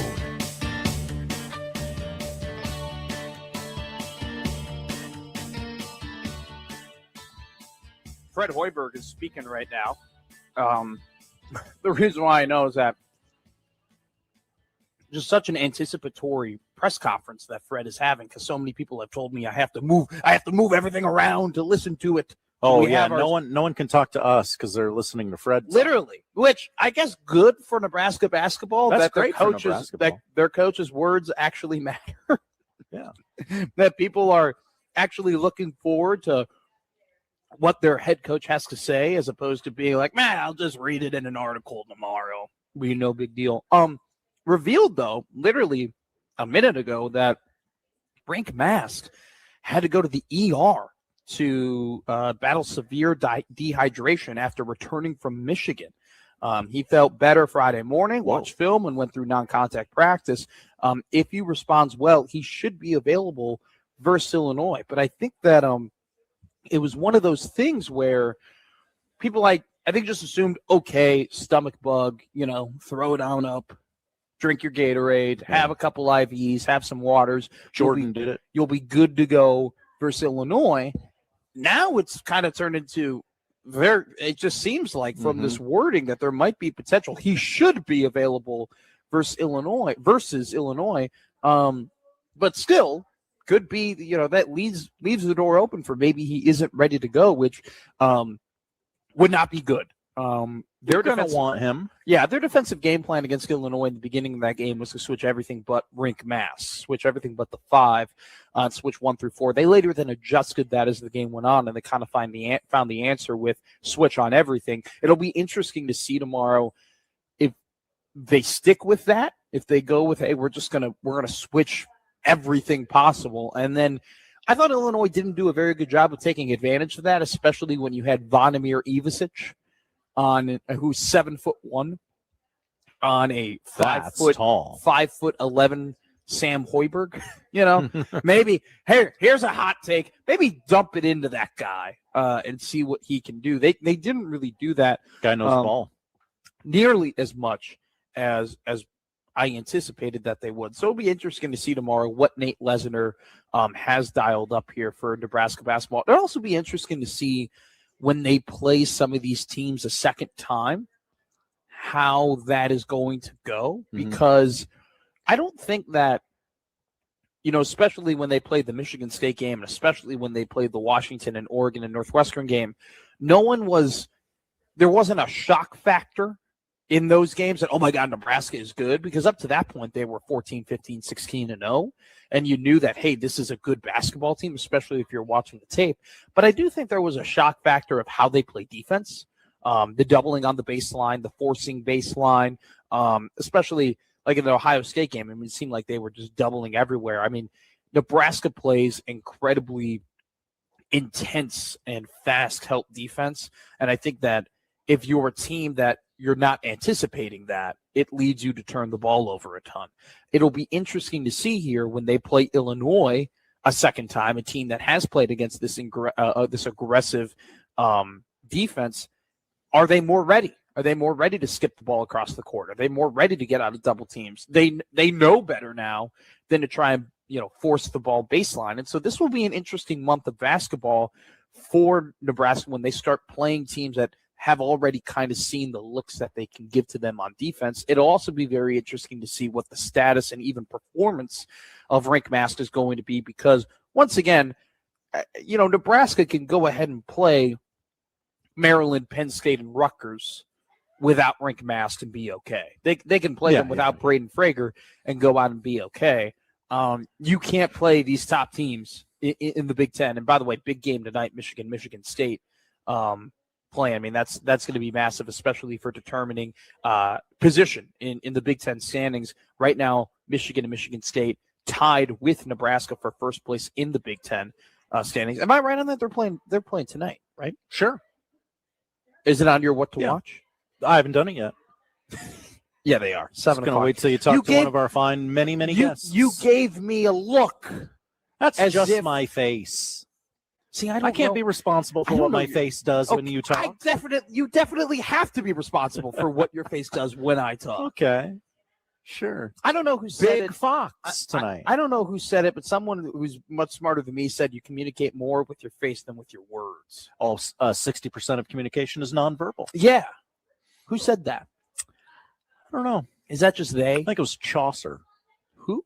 He wrote Canterbury Tales. I don't know who Chaucer is. No way this guy knows Chaucer. Is his first name Frank? You probably would have read that in high school. I don't know what the Canterbury Tales are. Yeah. Is it? Poll question: do you know what Canterbury Tales is? Is it religious? No. Okay. One of those classic pieces of literature that they force you to read during high school. I read 1984. That was like my only high school book that I actually did read. Okay. I did not read The Great Gatsby. All right. I did You just watched the Leo movie? I spark notes it. Who cares? Too many words. It's high school. He sees the green light. He wants to be with a girl he can't be with anymore. Whoop-de-doo. You know? Who doesn't? Exactly. Pot calling the kettle black. Gatsby. He doesn't know anything. And then he dragged that, Tobey Maguire all the way along. It was what a ridiculous story that was. Tobey Maguire was in that movie, wasn't he? He was great in that movie. That was his movie. No. When I think Great Gatsby, I think that's a Toby movie. I don't think that's a Leo movie. Now I'm just pissing you off. A wild take. No, I don't feel that way. Perhaps you're worse. That's not an actual take. I was just leaning into the bit. See, now your faces are doing things that I'm making you mad, and now I can see your face. I really think Saving Private Ryan's a Vin Diesel vehicle. The Fast and Furious movies, those are the Rock's movies. Those are the Rock's movies. Well, after number 5. Well, didn't they is this a Matt fact? Didn't Vin Diesel and The Rock get into beef? Yes, okay. They did.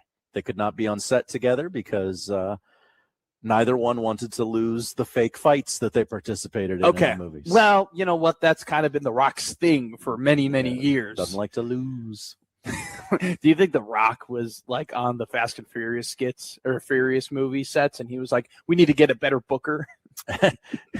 And apparently Vin Diesel would stroll in whenever he was ready, The Rock was used to rigid schedule. Sure. We go on at 7. We start at 7. Sure. You do as few takes as possible because he comes from a world where Yeah. you don't get a second take. Yeah.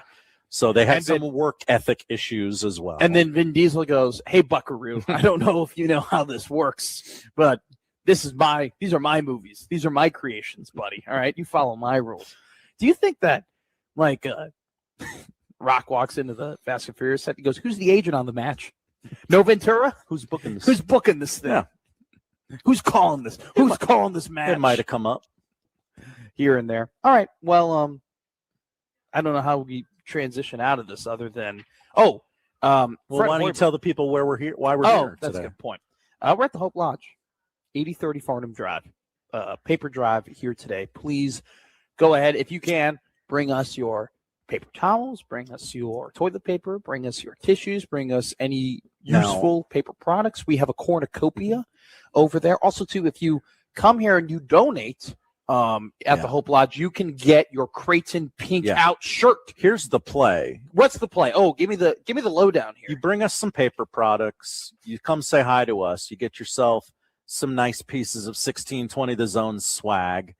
You get your Pink Out shirt, and then tomorrow you can just go to your seat. Yeah. You don't have to wait for the throngs of people ahead of you to get their shirt and their size and figure it all out. You can be prepared and just go to your seat, get your nachos. No, not the nachos. Watch warm-ups and comment on, "Ooh, that looks good." Yeah. Oh, yeah.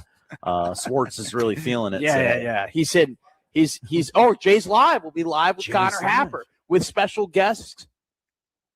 Nobody. No. Wow, you didn't book anybody? Well, the night is the special occasion tomorrow. No Frank? Connor will be in a suit. Now that's worth the price of admission. That's sex sells is what they say. That is what they say. It's going to be a sexy Connor He'll Happer. be oozing machismo all over that place He's tomorrow. going to shave up that beautiful ginger beard, get it all nice and Yukon Cornelius looking. Looks fairly tight right now. He looks pretty good. Yeah. The point's a little off. It's a little bit of a dull pencil right now in terms of the beard. We need to get it as a sharp number 2 before tomorrow. Ticonderoga, that thing. Can we make that official saying of the show? How about you? You Ticonderogan? Roganing that? Here, grab a microphone, Connor Happer. You're allowed to do that. I figured I would. Hi, guys. How are you? Welcome. Good. I like my beard rounded. Oh. So I don't like it real sharp. What you've clearly thought about this. What are the advantages of each? Yes. Well, I just think I'm a rounder. You're a rounder human? Yeah. I guess if you have the bald head, your head is round. What fits me? Am I a round man or a sharp man? I think, you're just that's a great question. You know what? You're just a very comforting human. So I think if you were sharp, if you had a sharp beard, it would be a little bit too intimidating for the persona you give off, for your aura, if you will. Like if you were to go to my house, would you think that my couch is gigantic and soft, or great is question. my couch like a board that just looks nice? I think you are a big soft couch guy. I got a big soft couch. I've sat on it. I'm going to be honest with you. Like, I think that you, and now I've never met your wife, right? But she's commented on the YouTube comments. Oh, really? You guys haven't met? Wow. No, that was my fault over at Oscars. I was a little frazzled by things going on. You were scared of my child. You were starstruck? A little bit. But I imagine that there definitely was a confluence of Connor wants to buy comfortable furniture for the house, and she wanted to buy furniture that matched the carpet, right? Yeah. Yeah. The couch in the living room is a little sharper. Yeah. If you know what I mean. Sure. Know? So but the one that I sit on is soft. Are you you're at that point though where you can just show up with a lazy boy, right? And just be like, this is my chair. Yeah, we're on a furniture freeze at the moment. Okay. But you're looking. Yeah, coming soon. The furniture freeze will end. You got to get yourself your own like leather lazy boy. Like this is that it is a request I have. This is daddy's chair. Yeah. This is where daddy sits, and it's got I learned yesterday that or 2 days ago I think we have to buy a new dishwasher. So I think, oh my God, that's terrible. I think we did that today. Yeah, the dude came over and he was like, well, the panel on it said like error or whatever. Yeah. And I figured, this is nothing. What? It's like the check engine light. He's like, oh, you just have to replace the panel. That's all. And I'm like, oh, that sounds like the easiest possible thing. Yeah. And he's like, yes, it's this much. And then I looked up how much dishwashers cost, and it was like that much. Oh, so basically our dishwasher is totaled. So we need a dishwasher. Isn't that funny when they just go a very vague term? They go panel. Oh, you just got to replace the panel. The panel, I'm talking about like the viewfinder, the thing that says error. Oh, okay. Yeah. You just got to replace that? Yeah, and that costs as much as the whole dishwasher. That's crazy. Yeah, get a new dishwasher. That's what we're doing. That's kind of how I'm at with my car right now. Something in my car I know it's got 110,000 miles on it. It's going to break and going to cost as much as a Toyota Camry. Yeah. And in that case, I'm just going to buy a Toyota Camry. There you go. That's kind of just your my car outlook. is Toyota Camry totaled. Yes. On a scale of $1 to Toyota Camry, how broken is my car? Mm-hmm. And they're gonna go, you're at a Toyota Corolla, and I'm gonna go, all right, give it a couple more months. Here we go, baby. It'll be a Camry. It'll be a Camry in no time. How are you feeling about tomorrow's game? We're gonna turn this into an interview. Why not? Oh, great. This I'm whole here. show's an interview. I'll probably leave after this anyway. Would you like a chair? No, you're fine. I kind of like this. This is a very rounded interview with you just standing up and pacing. Round interview, round beard, round man. I don't want to call you a round man though. But you understand why the whole round sharp thing? You get that? Like I'm not a sharp beard guy. No, I agree. No, I totally agree with you. But I think that you having a sharp beard one time I think would sell. I used to have it. I used to do that, and I just felt like it didn't fit me. Like I used to have sharper edges on there. Like I used to. My barber used to really tighten it up. Yeah, and you told him I want to be a little looser. No, I just you stopped going to him? It just changed, because I got a different barber, and then it just changed. And then you walked in with it's right there. Hi, how are you? Welcome. How we doing? Stacy's parents are here. Stacy's parents, what's up? And also Stacy. Hi. Wow. What was I gonna say? Do you have a barber? Yeah. Oh wow. Okay. That would like day one in the studio. He was like, "Oh, I need a new barber." So that's where things got messed up. Because then I had to shave my beard and I looked like a total idiot. Yeah. I need a new barber. I officially need a new barber. I can get you hooked up. Not because my barber is bad at cutting hair. I need a new barber specifically because they talk too much and take too long. Okay. Ooh. Okay. Well, I might not be able to help. Well, no. I mean, how long does You got a chatty barber. does this guy gonna take? Is he entertaining at least? Oh, there's quite the lively conversation at the shop. I'll take that. Wow. Because I figured that you'd be interested in talking. Yeah. Okay. Mr. Talk. Not with this guy. Not with the current barber I have. All right. This guy. It's not the terrible takes. Okay, so it's not the talking; it's the terrible takes. He's Okay. not in on it. All right. I'll introduce And you he to where I asked go. me about, like, he's interrogating me about sports I don't really watch all that much. You know what I'm saying?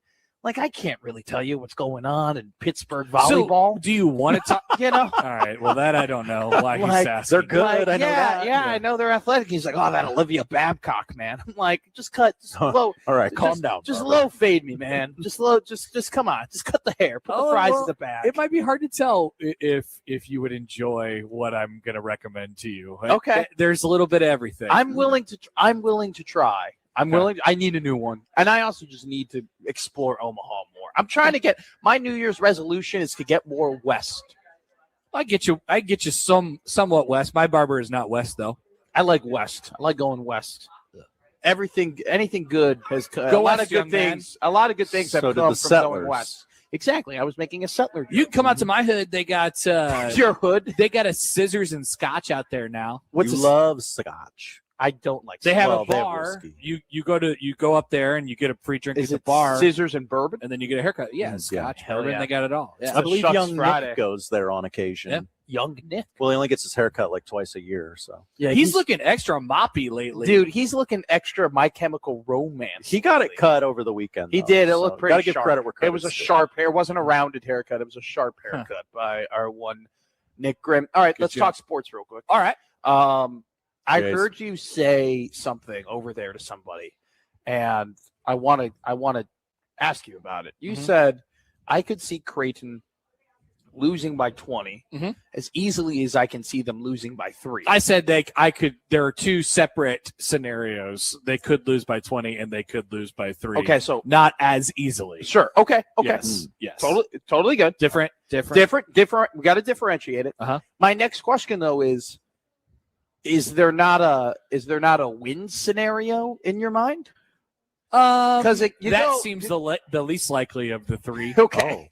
I agree with that. I think no path. Yeah, there is a small path. I Okay. think the path to it though is like you start talking about stuff.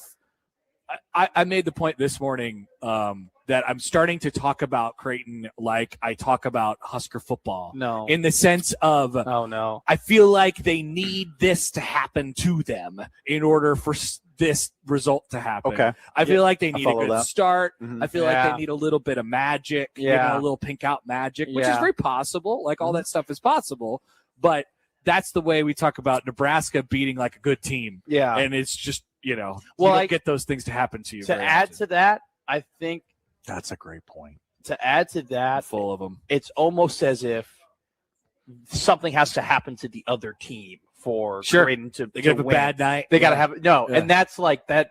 That's never really been the case. Like oftentimes it's just been, hey, if Creighton plays their best basketball, they're going to end up winning, Yeah. right? Like, or they're going to be right there.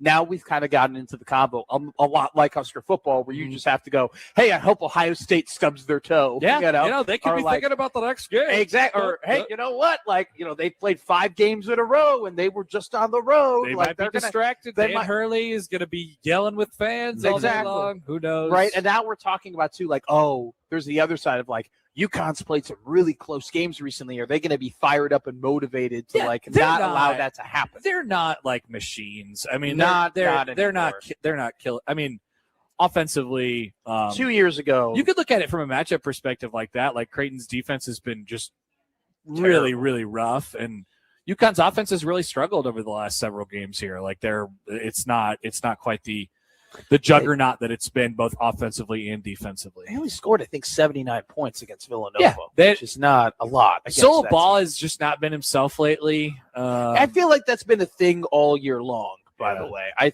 that was even dating back to like before they played Illinois. Like that was a thing that he was just. I mean, he was shooting, I think, 24% or something abysmal like that in the first 7 games. Yeah, I think it's like 26 or something from 3. The funny thing, though, is that he's just also, though, turned into this guy where it's like in overtime in the last 4 minutes of the game, he just finds it. And it's just like, what the hell are we doing? Which is, I don't know. They are, and I don't think this isn't a take. This is just a fact.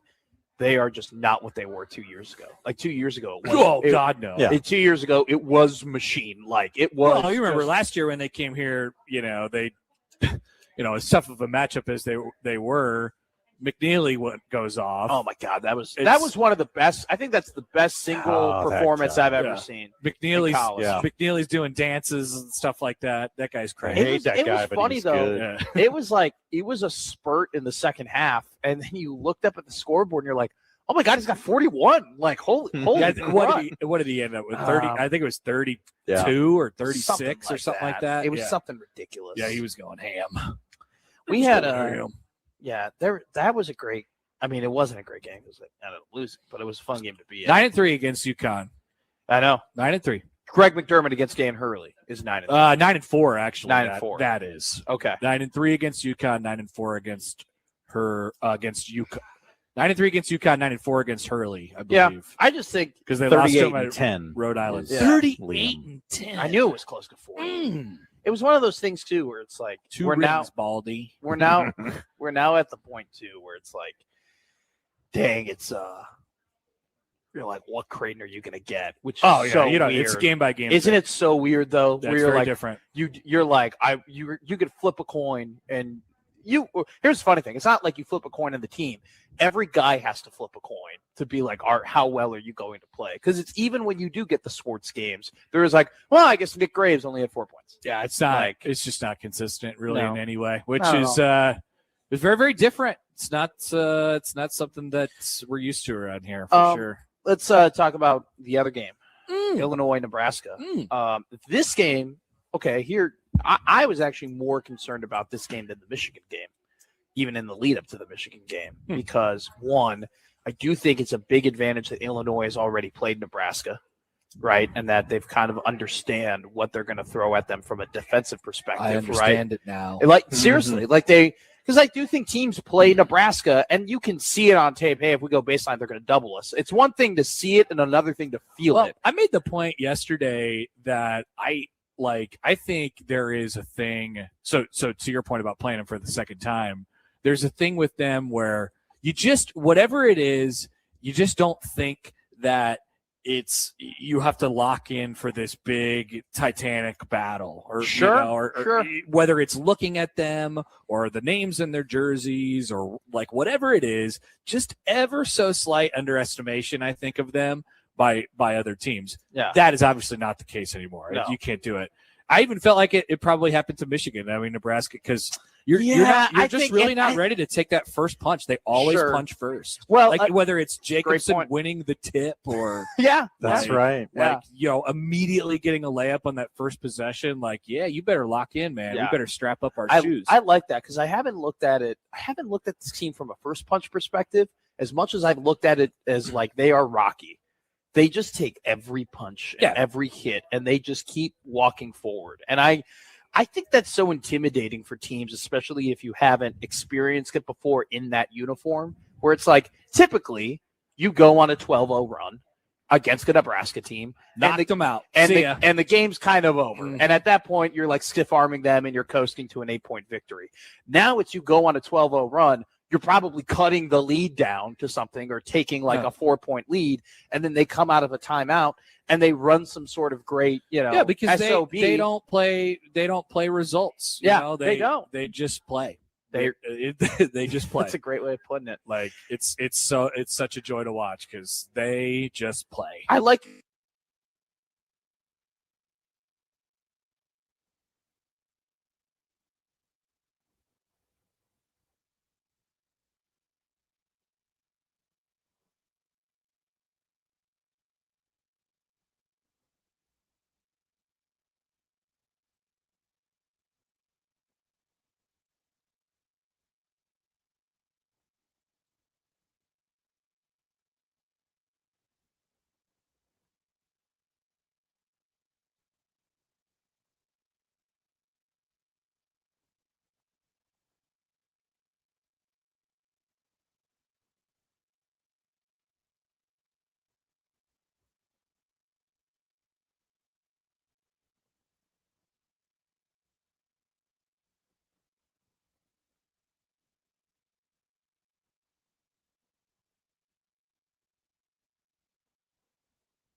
Now back to Middays with Matt on 1620 The Zone.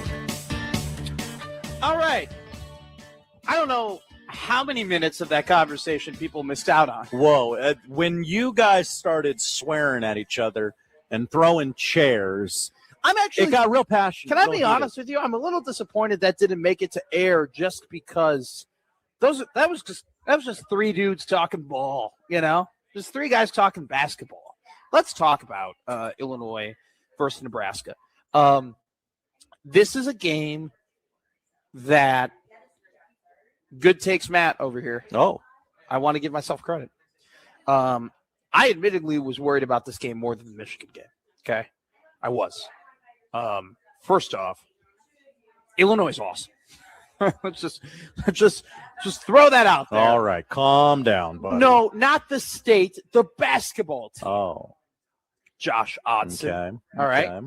The basketball team. They're good. No, they're not. They're great. They've won 10 games in a row. Oh, really? 10 games. Ooh. Okay, I guess you can. 24 is greater than 10. I guess checked. I guess you can do that. Now, to be fair, though, we're talking 10 games that have spread through the Big Ten, Josh Odson. Okay? 10 games in a row, 10-game winning streak for Illinois. Yesterday, handedly beat Washington. I watched a little bit of that game. Kylan Boswell is a very important player on the Illinois basketball team. He's not playing tomorrow. He was hurt. He was diagnosed. The earliest report I saw was January 20th that he's out for a month. So he is going to be out for this game. He's a very important player to this Illinois basketball team. They're still very good. And his injury, it's no surprise that his injury came and Keaton Wagler is exploding onto the scene the way that he is. An incredible story about Wagler. Only had 2 Power 5 D1 offers out of high school. Minnesota and Illinois were the 2 offers that he had. Funny enough, Ben McCollum was on his coach's show for the Iowa Hawkeyes. The Iowa Hawkeyes head basketball coach Ben McCollum was on his show talking to some broadcasters and admitted, we really like Keaton Wagler out of Kansas. And Drake was very much in the conversation to try and get. This is what McCollum said. McCollum said that he at Drake was very interested in getting Keaton Wagler on his team. Tried really, really hard to get his commitment and ended up falling to Illinois because the NIL money, obviously, for a Big Ten program is just much higher than Drake. It's funny, the revisionist history potentially of Keaton Wagler committing to Drake and then being an Iowa Hawkeye now as opposed to being an Illinois Illini. That would be massive for the Hawkeyes if that came. Maybe it was a different universe where that happened. But Wagler was a guy, 3-star prospect out of Shawnee, Kansas. Not a lot of people looked at him. They found him. Illinois did. They brought him onto the team, contributed plenty. Early on in the season was a very interesting player, especially next to Andres Stojakovic. And you're like, all right, this kid has something. And then he plays Purdue at Mackey. And you're like, oh, my God. Like, this guy just hit 9 threes and only missed 2 of them. And so, you add that just dynamic type, give me the ball and let me go score with just the physicality and size that they have. Humerkaus is 6'9". Merkovich is 6'10". Tomislav Ivasic is 7 foot. Vonimir Ivasic is 7'1". You're doing a great job with these pronunciations. I pride myself on my ability to pronounce Balkan last names. Okay.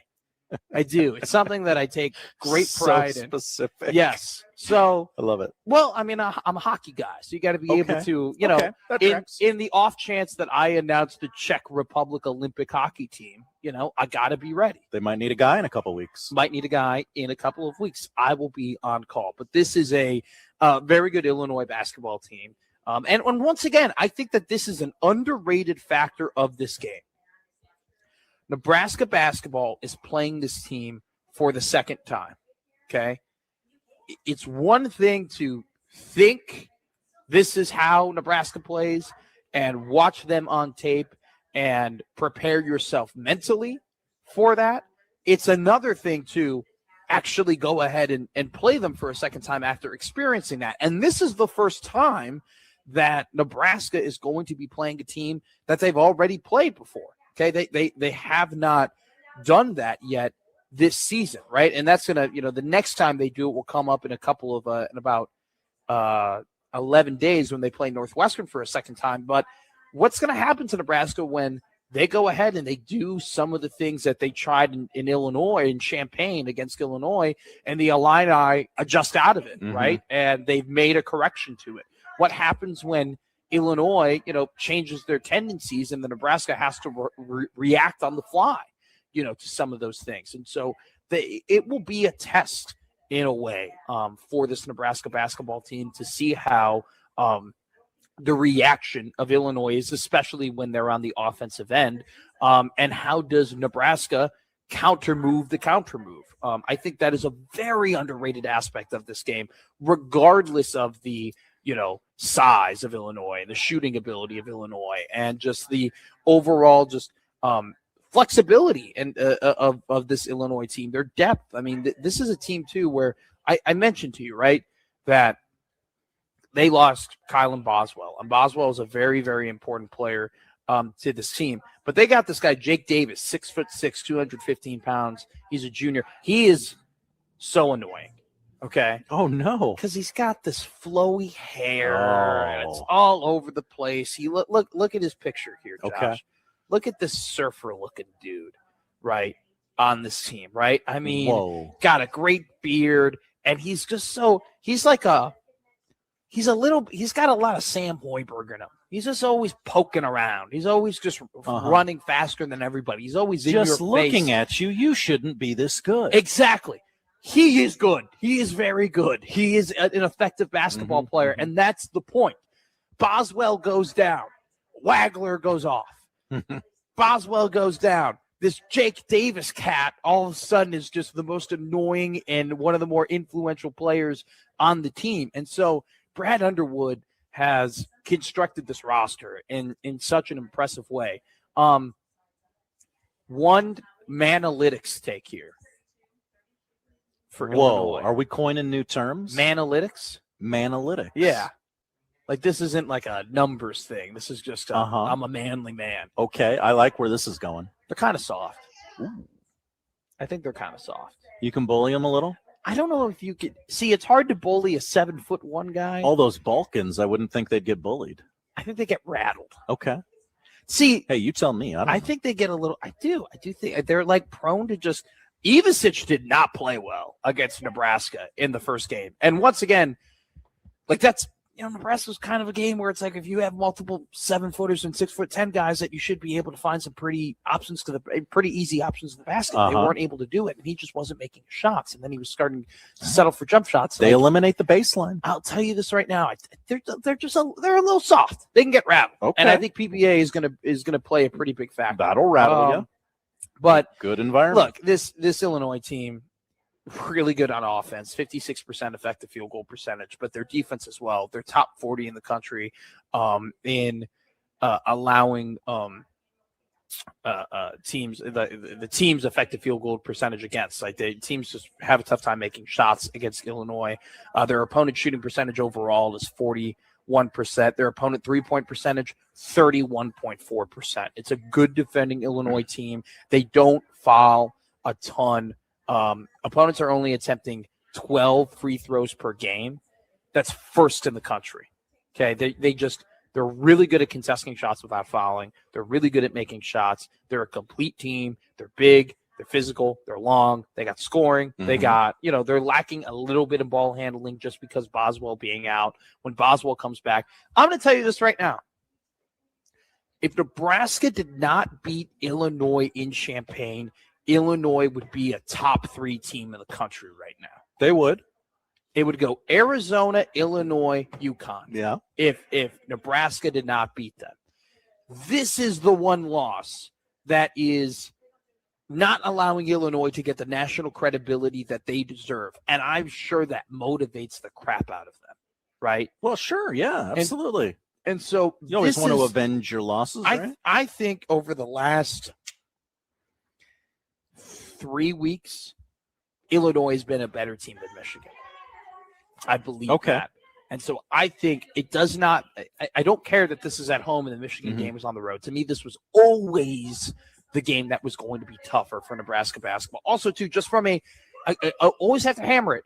Like, Nebraska's done a great job of battling through their size differential and their size issues. Yeah. But Illinois is built more than any team to really take advantage of that. And it's not only just they're 4 and they're 5 are tall. It's like 1 through, everybody's, Stojakovic is 6'7". Like, it's crazy how much height and length that this team has. So this is a complete basketball team.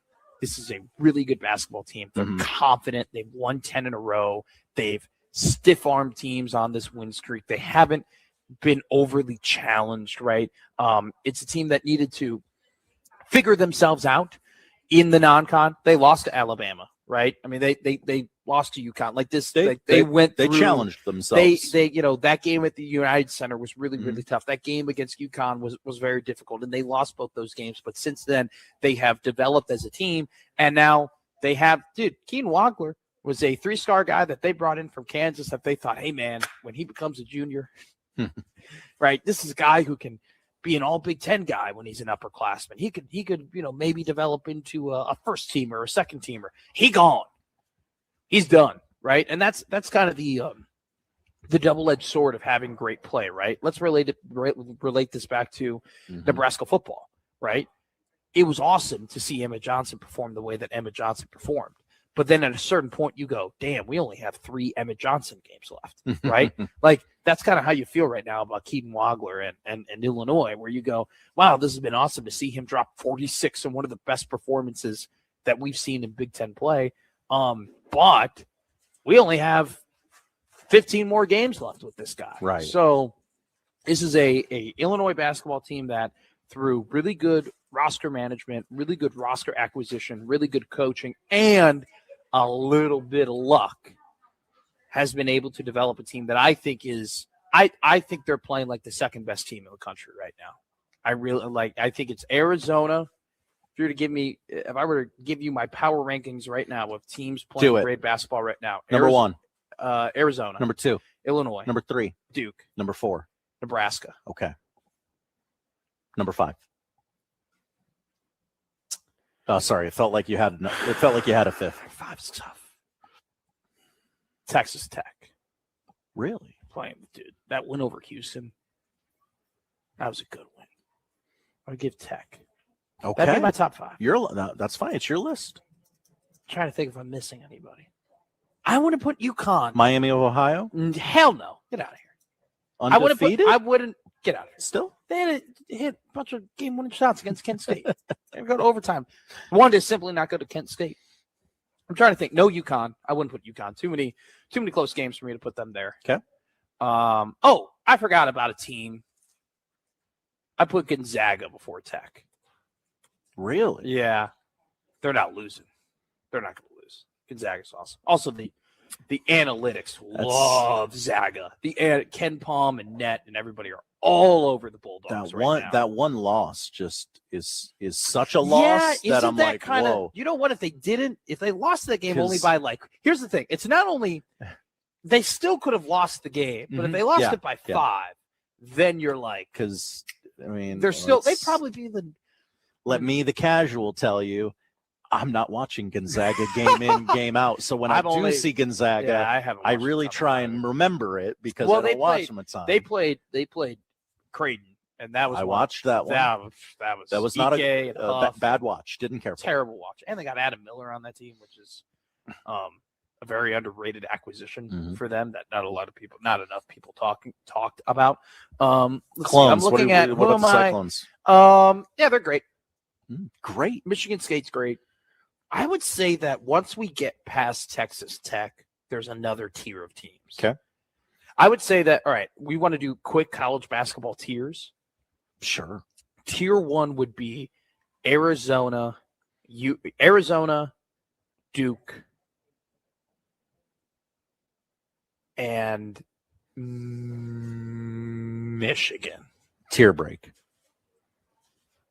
Tier 2 would be UConn, Nebraska, Michigan State, Iowa. Oh, sorry. I put Illinois in Tier 1.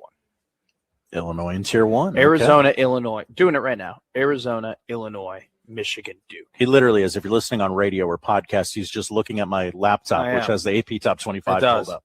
Yeah. And no, this is good radio.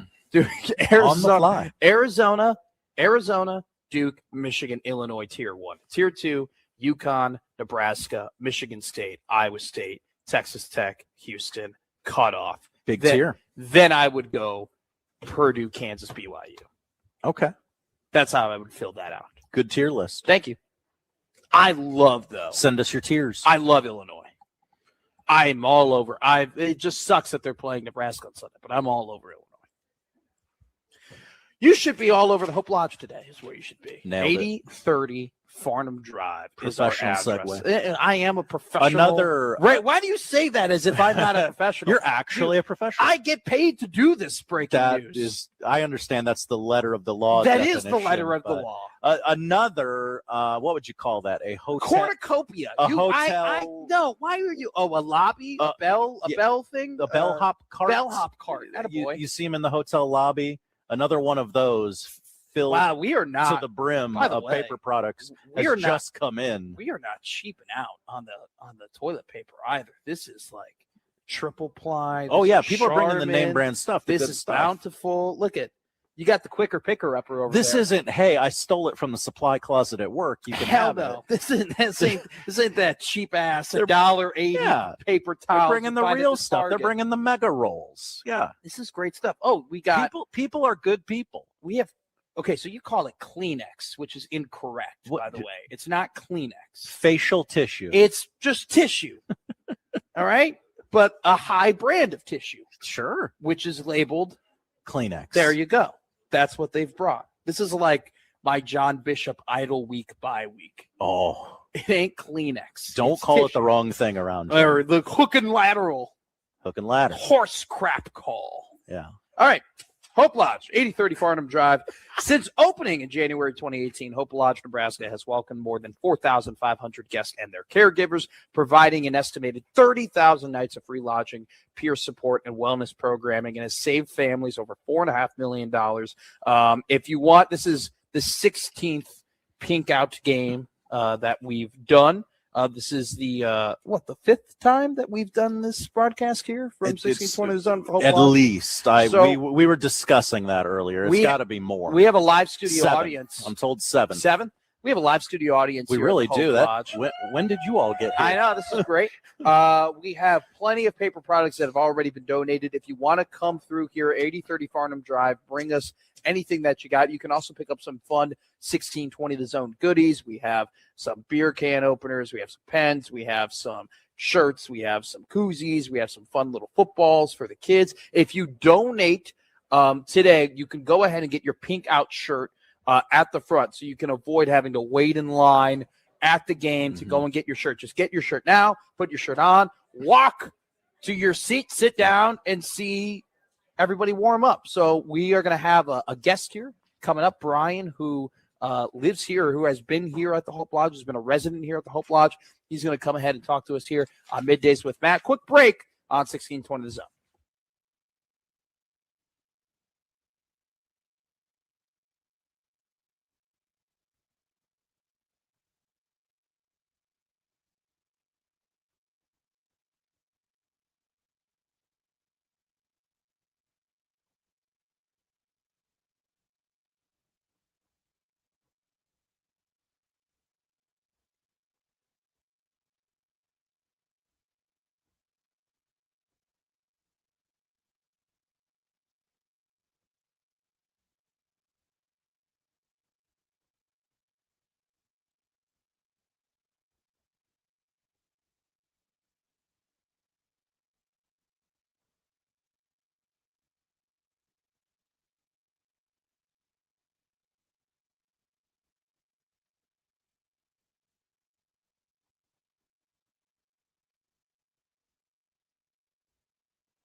Now back to Middays with Matt on 1620 The Zone.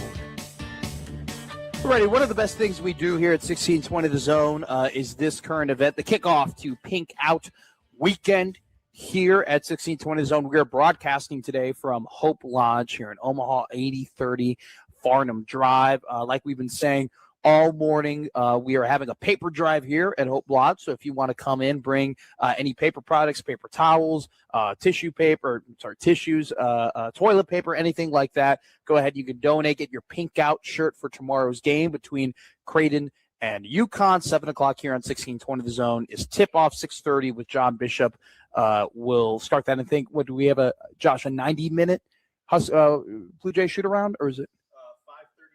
5:30 to 6:30, Blue Jay shoot-around with Austin Jacobson here on 1620 The Zone. We have an incredibly special guest here on Middays with Matt at the Hope Lodge. Brian, a resident here at the Hope Lodge. Brian, thank you so much for coming on the show, my man. Let's just I'll just give you the floor. Just tell us your story. How did everything transpire? I know that you just told me you it was about a week ago they told you were in remission, and so congratulations to that. We're so happy to hear that. Yeah, everybody clapping here. Congratulations to you, Brian. Just tell us your story, my man. I'll give you the floor. I mean, it was about like 7 months ago. It was maybe back in back in June. I was just like really tired for a while. Didn't really know what it was. We were just getting ready to go on vacation, and I caught one fish. It was first day on vacation. I caught one fish, and I was like, man, I feel real lousy. I went to the doctor, had like a 4 hemoglobin. That's like really, really critical. Oh my God. So I think you're supposed to have like 12 minimum, but I'm not too sure about the numbers exactly. So anyways, bounced between a bunch of cities, took about 2 days. Eventually I got a bone marrow biopsy, diagnosed with leukemia. So that was like a six months adventure after that. I mean, because I was up in Minnesota at the time. I drove all the way down to Omaha. And I got admitted, they had me on some Cal GB 10403 treatment. Okay. Intense it's like for kids. And really, where am I going with this? Something that they didn't offer in the town that we're from. Okay. So, and by the way, Kate, your mom, AKA mom. You guys are just, how did you end up here at Hope Lodge?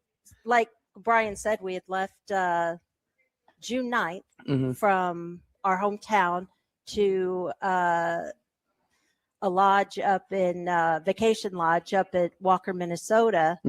And we went out and he had been tired. And he actually took the last day off before we left on vacation from work just to see, because they were shorthanded. Yeah. So he thought it was because he was working, longer, more.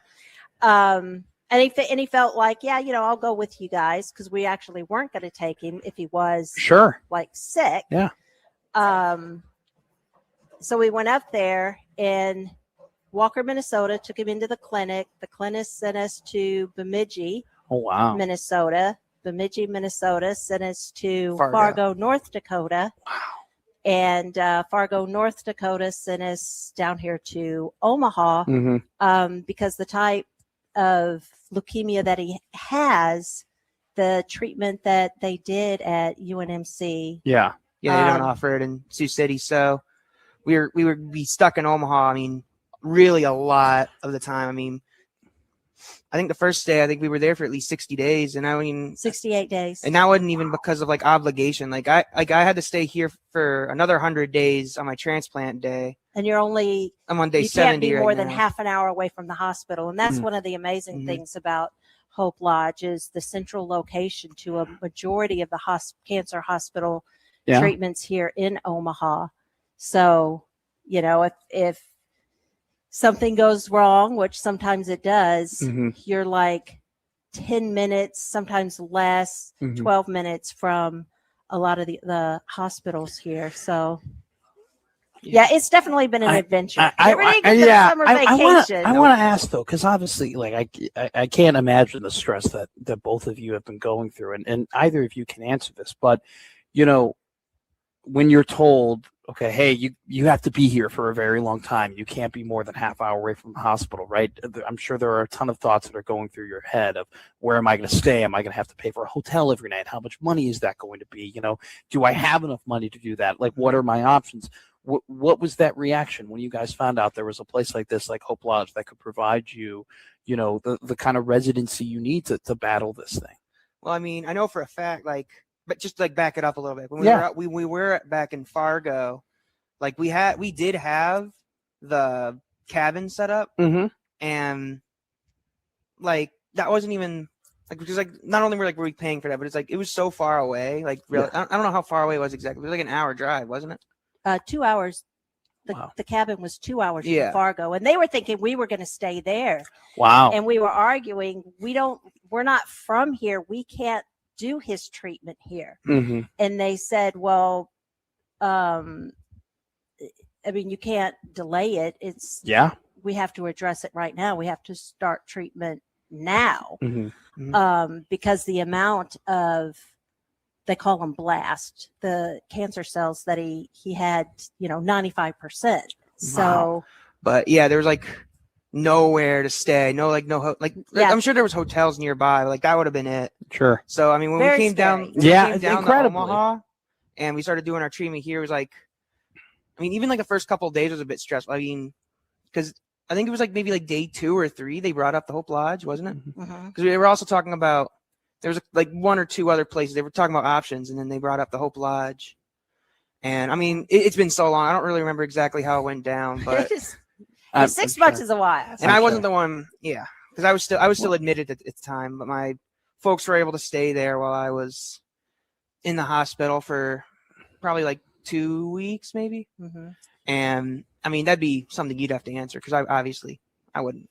I don't think the word grateful or gratitude can express enough the amount of relief having something like this available.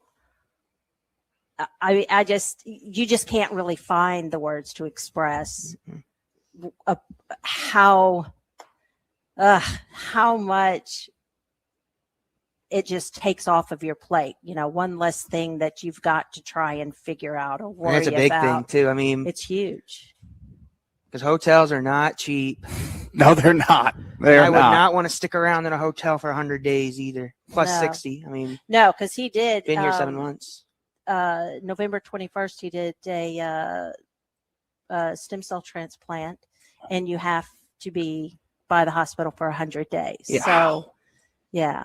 So a lot of people, in the stories I've heard about Hope Lodge and everything it provides, they always talk about the fellowship, the camaraderie, being with a bunch of people that, and this is the last one. We'll get you out of here on this, but just how has that been like to build relationships with other people and kind of maybe in a way bounce off of other people who are going through a very scary situation similar to you? That's something that's really a blessing too. I was just talking with somebody earlier, and you can actually make the experience at Hope Lodge what you want. Whether if you want to make those connections, or if you just want to kind of keep to yourself. You have the ability to make this experience what you want out of it, and a lot of times, everybody here knows what you're going through. Yeah. Everybody. So it's not There's a sense of understanding between everyone. And you make these connections that, last a lifetime.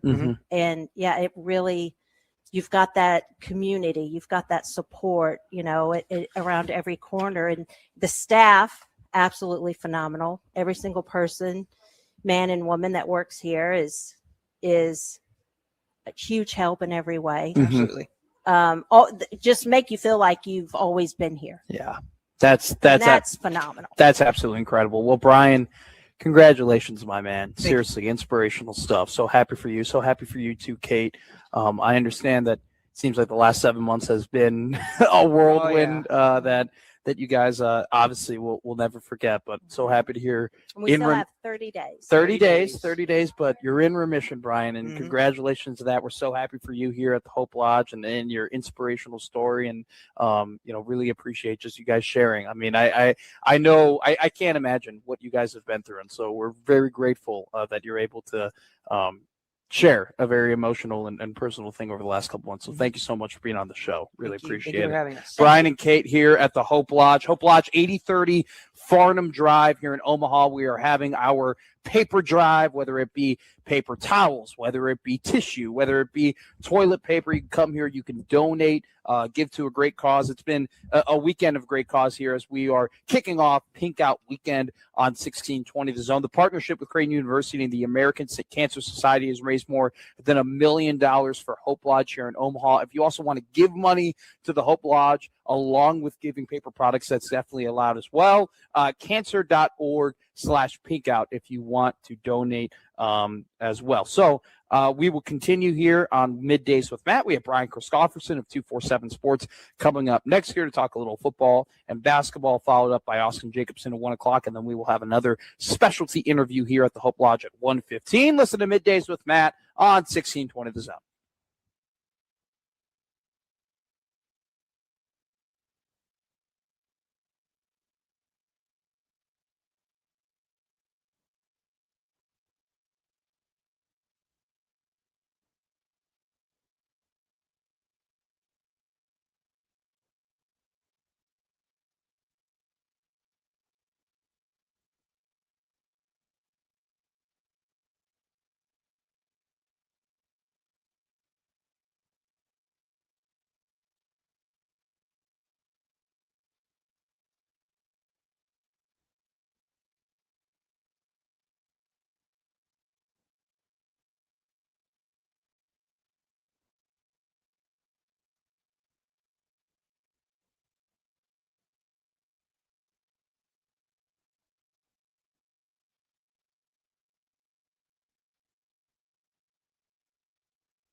Now back to Middays with Matt on 1620 The Zone.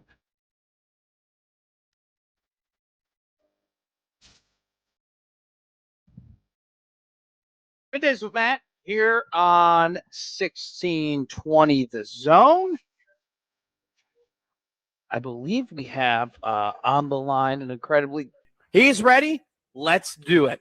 We are bringing in the big guns because it's a big weekend here in Nebraska, not only for Creighton, but Nebraska basketball as well. It's Brian Christopherson from 247 Sports. BC, how are you, my man? I'm doing well, Matt. Hanging out at PBA by myself right now. Okay, I won't take anything. We gotta talk about this, right? Because I've been in contact with all these people over the last couple of hours. Is this like the biggest, most anticipatory like basketball press conference that you've been a part of? It seems like anybody who's anybody is like all over this thing. I mean, there was about 17 different tweets about Rink Mast having to go to the hospital after he landed from Michigan. How are we? What is this bizarro world where we're covering Fred Hoiberg press conferences like he's Matt Rule? Yeah, I was just talking with Seamus McKnight, media relations with basketball, and the requests are insane, to get on the baseline and like be part of covering it even right now, which is cool. It's a good problem to have when people have to get bumped to the second row or whatever's going on with all that, because obviously it speaks to it's the hot item right now in this state. And I've always said, like, Husker basketball is sort of that. I think it was a giant waiting to happen as far as like just the reaction to it. If they had that type of season, there's always been a lot of passion sort of under the surface about it, and now we're seeing it. So that's good. And for the basketball part of it, as Fred Hoiberg said, they've played 10 conference games, 4 have been at home, 6 on the road. And he kind of looks at it in that plus minus sort of way where you lose one, a minus if you lose one at home. And so far, obviously they haven't done that. So they've just got to protect the vault. And if they keep doing that, we're going to have a conference race till the end. But obviously Sunday is going to be a tough challenge. It's one of those things where I think when Bandamel and Gary went down that was 3 years ago now, 3 seasons ago, something crazy like that. Yeah. And they go on that run at the end of the year, and, people are going to the games and they have a ton of momentum. That Michigan State game was like basically sold out. You were there and like you kind of felt, hey, the bones of something that could matter to a lot of people are really here. And we've seen that kind of explode. And now it's, at its peak where get-in prices to a Nebraska basketball game are over $115, which, I mean, if you told people who were going to that Michigan game back in 2021, who can walk in for $13 that, hey, 3 years you're going to have triple digit get-in prices, they would have called you crazy. Here's my question to you, Brian Christopherson. I think you'll appreciate this. I'm guessing you enjoyed this movie. Is Nebraska basketball more Rocky or Drago? Rocky or Drago? Give me what you're saying there. Like, here's what I'm saying. With that. Are they because everybody looks at them as this like preppy underdog that is always fighting up and like takes all these punches and they end up winning. But in reality, minus kind of the loss they suffered to Michigan, they've been kicking teams' ass. I mean, they've been kicking butt and taking names. I mean, they killed Northwestern, they killed Washington, they killed Oregon. They, if it weren't for them beating Illinois, I think Illinois would be a top 2 team in the country right now because they would be on a massive win streak with no blemishes on their Big Ten resume. Is this a team that is still being underestimated despite the fact that they're 20-1? Yeah, I don't want to call him Drago. Okay, all right, so that's fine. I'm not going to say Drago. Maybe I'm underestimating Drago, by the way. Cale Jacobson's not getting like a needle shot into his arm or anything. No. So I'll go with Rocky. I don't know if there were a few cheers in Ann Arbor for Rocky Balboa as that game was going on. Sure. On Tuesday. But I get what you're saying. The point's well made by you, Matt, that I think there still is some people sort of underestimating because of the name on the jersey what this team has. And I don't know why that would be the case when you look at what they've done. I mean, before Michigan, I wrote the story, and Michigan deserves this. They beat Gonzaga by 40. They beat some teams by like 30, 35, where it makes your eyes pop out. You're like, okay, these guys can just run a really good team off the floor. Then you step back and you're like, yeah, the team we've been covering has been doing that too. They ran Wisconsin off the floor by 30 and beat Creighton by 21 and all that. So Nebraska's resume in many ways rivals what Michigan's is. And obviously on Tuesday, they showed they can go toe-to-toe with them. And so hopefully some national people kind of got that message. But even if they didn't, who cares, right? Like, just keep winning. And it takes care of itself. You're in a conference chase right now. And I like this team's mindset that I don't think they get caught up in that. And that's one of those things we always talk about teams doing or trying to do, but I don't think many accomplish it. I actually believe it with this squad. And the reason I do is they wouldn't have gotten to 20-0 if they were the type of team that was reading their press clippings and got all caught up and everybody patting them on the back. So I don't expect them to slouch in their chair after they lost the game either, because I just think they have a mindset that kind of moves on and like, just what can we do better? Let's focus on that, and let's just get better as a squad, and whatever people say about us, they say about us. Because it's one thing to read the quotes, but then it's, there's a different vibe that you can get being in that room. And, I haven't been able to watch the video. I don't know if I've been on the radio for the last couple of hours, but you were in that room, Brian Christopherson. So I'm going to use you to answer this question.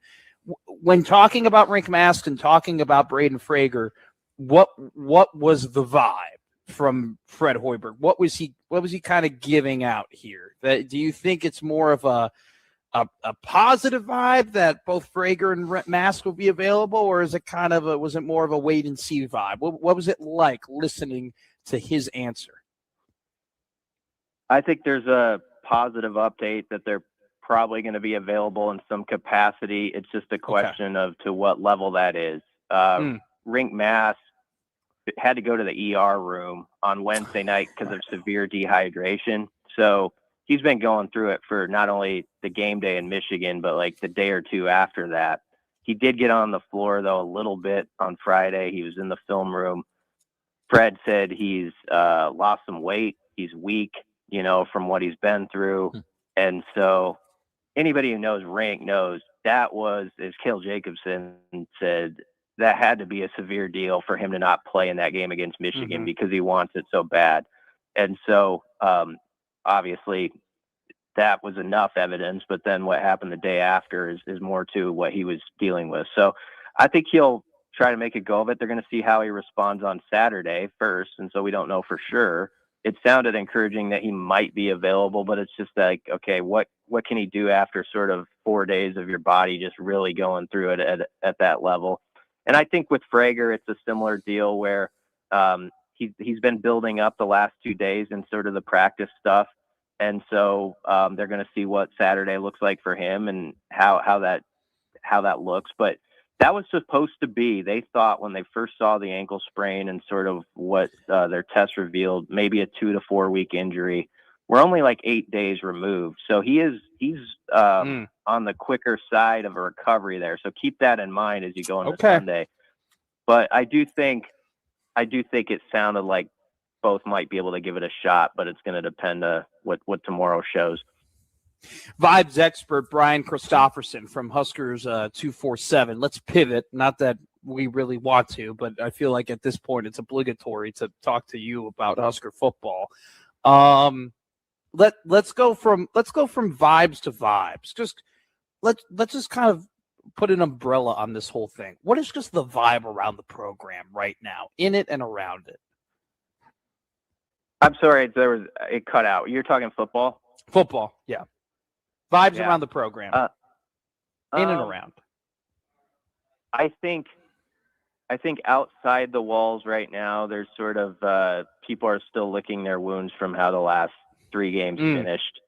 And also whether it's fair or not, whether people like the schedule talk or not, there's sort of that underlying feeling when they look at the slate ahead and there's 3 college football playoff teams where there's a little bit of just like, I don't know if I can get all fired up right now about things, like sort of that deal where I don't think people are going to just go along with optimistic talk or headlines that come out this off season. I think it's going to be one of those like 7 to 8 month periods where people are like, I'll be there when the games start and I'll be hopeful, but I'm not going to just buy into like, cheery talk about this is going to change and that's going to change. Yeah. And honestly, I don't know that inside the walls or how Nebraska is going to talk about it, that they're going to be like that either. I get the sense this could be a more just put your head down and let's go to work guys sort of vibe.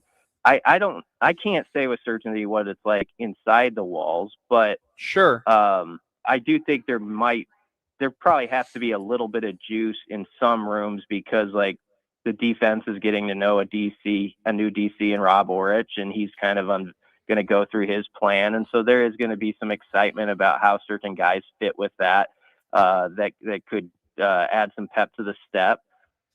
There's also going to be guys over there that think it's their turn now. Like I've been in this program 2 or 3 years. Maybe I've been a backup or I've played okay, but they think like now is my chance to make that move, and I'm going to do that. So I would guess it just depends who's sitting across from you. But the one thing they did do well is they retained a lot of guys. They didn't just lose people left and right to the portal. And so we're going to see how those guys can develop now. And there's going to be some guys who it's their 3rd, 4th year. It's go time. Lights green now. The Big Ten did it. And what I mean by that is they gave them the path to go 5-0. And I think because there is just a lot of skepticism, we might have flown over the schedule just a little bit too quickly. I'll just go ahead and plant my flag down and say, those first 5 games are vitally important. Is it too much to say that they have to go 5-0? Am I pushing it by saying they have to go 5-0 heading into that Indiana game? I know what you're saying. I mean, if they're 4-1, they're going to play the other ones, and you got a chance still to win a game. People don't expect you to, and it doesn't always just go like exactly how we like draw it up like in January or February. But your point is valid. Like there's an opening there to start strong and to really, I guess, build confidence in what you're doing. There's certain teams like in the league that I think about sometimes, like Minnesota a few years ago had that team that won like 10 or 11 games, and they won a bunch of games early. And I think it built their confidence that they were that type of team. And so I think there's an opportunity maybe for Nebraska to do some of that. But even the opener against Ohio could be tough. I mean, that's a team that won 9 games, so you can't take them lightly. And then Michigan State's going to be fired up with Fitzgerald's first Big Ten game there. And so nothing's going to be easy, but yes, that is a part of the schedule you need to take advantage of. Sure. And then I think that Washington game on October 31st after the bye is going to be pivotal in getting momentum going into November. Spot on. And I think it would be an impossible question to ask you, why can't Nebraska be that team that you think is going to win 6 games in a season, all of a sudden surprises everybody and they win 10, right? Or they over exceed expectations. If anything, it's been the opposite. But you've been around this game for so long. Do you think that there are some elements, dynamic elements maybe of this team that could potentially surprise people?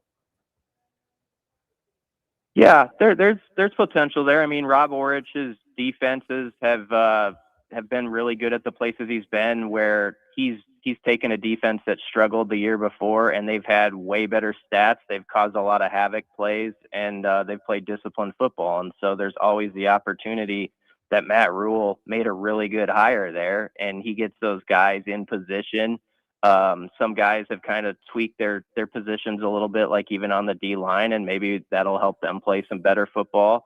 And so I think you could see a jump there. That's possible. I think the quarterback position being more mobile is a big weapon. I don't want to downplay Dylan Ryla's departure, but I think Calandria is a really intriguing player, at least, that kind of makes you sit up, and I'm like interested to see how that goes. And so there's some good stuff there. And then at the wide receiver spot, that you retained Isaiah Hunter and Ja'Cory Barney's big, and the O-line, I thought they upgraded in some spots where they could potentially take a step, and obviously Jeep Wade is going to have a big say in things. Brian Christopherson of 24/7 Sports. BC, you are the best in the business. I appreciate you as always coming on, talking a little. The Swiss Army knife of Middays with Matt, the utility reliever, the Adam Warren maybe of Middays with Matt. He could be our starter. He could be when our first guy's out of the bullpen. BC, you can talk about anything. We appreciate you as always here on Fridays, typically at 11:30, but appreciate you as always. Yep, I'm that utility guy who hits 189, but he can play him in different spots in the infield. So that's worth great something. Clubhouse guy too. Chris Coughlin, Brian Christopherson here on 1620 The Zone. BC, we'll talk to you next week. Thanks, guys. See you. BC of 247 Sports. Big weekend. Illinois on Sunday for Nebraska basketball. UConn tomorrow for Creighton basketball. Big weekend series for Omaha Maverick hockey. They're going to take on Western Michigan and Kalamazoo. You ever been to Kalamazoo? I have not. Pretty good place. Yeah. Pretty good town. Would recommend? I've been there for hockey camps. It's pretty solid. Decent campus. How much snow is on the ground in Kalamazoo right now? Well, we went in the summer. Okay. We knew what we were doing. Sure. Right now, probably way too much. Summer is the time to go to Kalamazoo. Summer is the time to go anywhere. Fun fact. Well, yeah. I don't think it's that fun. I think it's just known. By the way, Minnesota Vikings, they fired their general manager. Mike Schaefer is celebrating somewhere, by the way. He is I didn't know who the Vikings general manager was until Mike Schaefer just always was complaining about a guy named Quessy. He was also saying, Quessy did this, and Quessy did that. And Quessy. I was like, who the hell is this Quessy guy? And I looked him up. I go, oh, he's the Vikings GM. No longer. Not anymore. See ya. But apparently you can hire another team's assistant GM to be your GM, and you don't have to get compensatory picks for it. Screw you, Atlanta.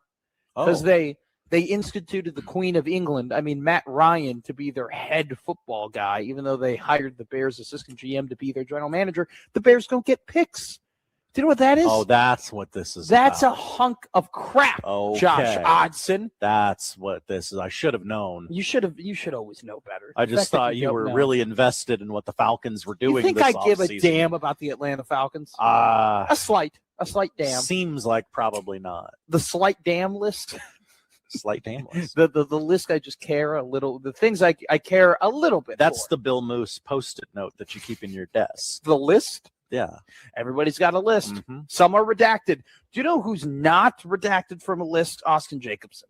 I don't know what that segue is or what that entails. I'm sure there's a list inside the walls at Hurrdat with Austin's name on it. You know what? He's got a wedding list. Will Matt McMaster get on that wedding list? Yeah, I haven't gotten my invitation. Yeah, yet. neither have I. That's interesting. We're going to talk to AJ about that because that is a horse crap call. Yeah. Here on 1620.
Now, back to Middays with Matt on 1620 The Zone.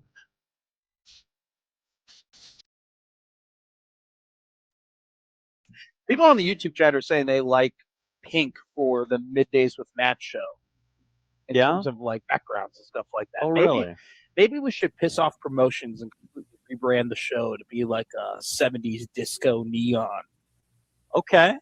You want to? I mean, they'll do what we tell them to do. You want to write that down? You just keep that. Put a pin in that. Okay. 70s neon disco for Middays with Matt. What do you think about that, Austin Jacobson from Herd at Sports, who's joining us here on the StreamYard? Doing disco neon for your new colors? Yeah, how about that? It fits your vibe. It fits who you are as a person. It fits you. That's what I was looking for. Now, before you joined us, I don't know if you were listening to us. Not a chance. We were wondering, is the invites to our wedding, is that in the mail yet? When will we be receiving those invitations? Yeah, is that an Evite deal? We got to go out to Kearney. We come in here. Do you need my address? Yeah, you've never asked. What's going on? We were wondering about that. Reports are saying a venue has yet to be found. That's just what I'm hearing. Okay. That's from inside the walls. I cannot confirm nor deny. That's you're Scheftering your own wedding. What if I became the Adam Schefter of your wedding? You could, but unfortunately, the only person with inside information would be Dr. Fiance. So I am also on the outs on figuring out what the hell is going on. So we need to get inside the walls that you're already inside on to figure out what is going on at your wedding. I didn't like the phrasing of that. I did not like the phrasing of that. Let me be clear about that. Your apartment. Is Dr. Fiance here at Hope Lodge? No, she's not. Wow. No. No. Okay. Oh, he was making a doctor joke. Yeah. No, she is unfortunately not there. But I am very glad to be joining you today of all days. Obviously, the Hope Lodge is a wonderful, wonderful organization and location too. But not only from the doctor side of it with Dr. Fiance, but also her mom was affected by breast cancer. And kind of that side of the family was too. I have grandparents that are kind of going through that as well. We all know someone that's been involved. So you guys do a wonderful job. This is truthfully one of my favorite times of the year to be able to tune in for everything that you guys do. And yeah, great job with Flan as well. I know that he's hard to get a question out of. He's really hard to get talking. No, he's not. He's a great guy. That was an awesome interview. Him and I, that interview started before we went on the air and then continued after we were off the air. So he's one of the best. Thank you for, by the way, saying that. Great words. I appreciate you as always. And we appreciate you bringing a shred of professionalism to the show. I try. I don't do it with my own work, but I do it here. No, yes. Well, because sometimes the host and the producer don't exactly bring that. So we need the guest to bring that as well. Hey, let's talk. Let's get real.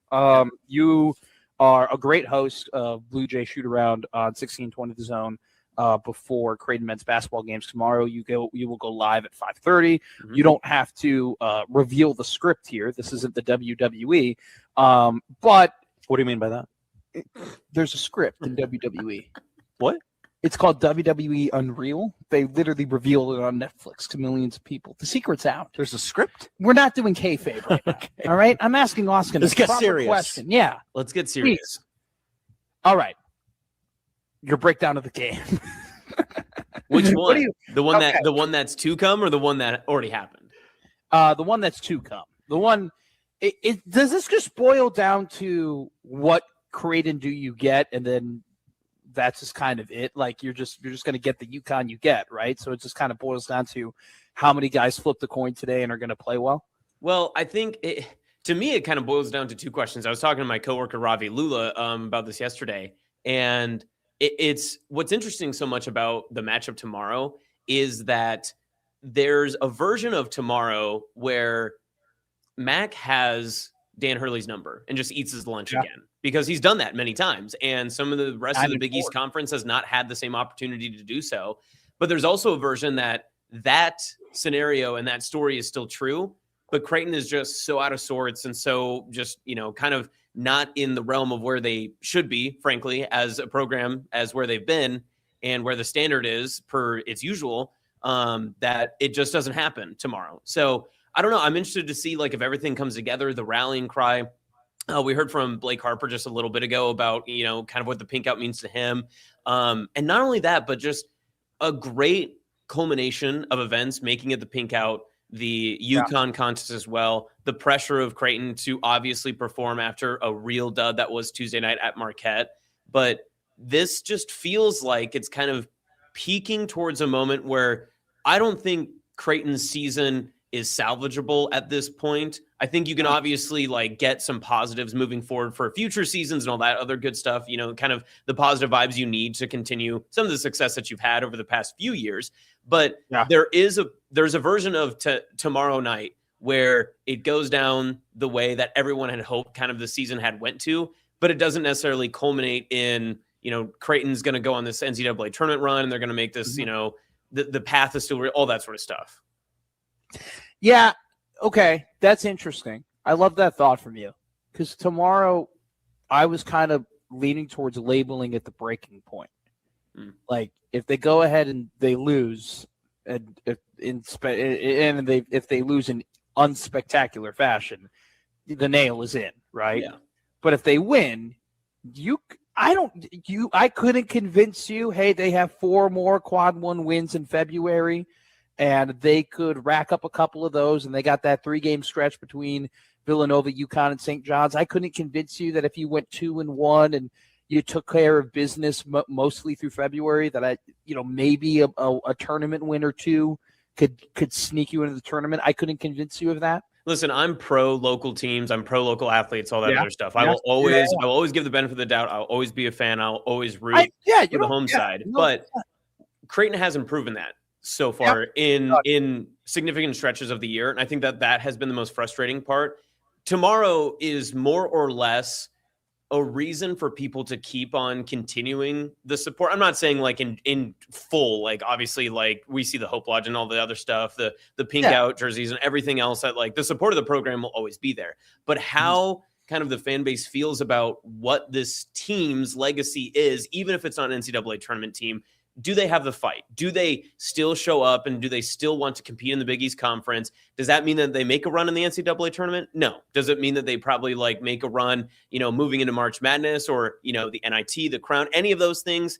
Who knows? Like that's up in the air. But the amount of effort that they can have putting forward, I think would put a huge sigh of relief onto the shoulders of some of the players and program, and especially onto the fan base, who I think is really just yearning for this team to just, I don't want to say it in layman's terms, but really just show up, just to be there and to prove that, like, hey, listen, we're still fighting. We're still competing, because especially after Tuesday and the loss at Providence as well, you kind of mix those two in together. I think that there is just a general lack of like, man, it's just hard to rally behind the team. I know that's not the case, because like, I know obviously the local stories and all that other stuff that goes into it, but I can see from like the general fan shows up at CHI, man, that's got to be tough to be able to watch that one and just say, how do you spin zone this and make it into something that's positive for kind of the future and for building into 2026 and 27?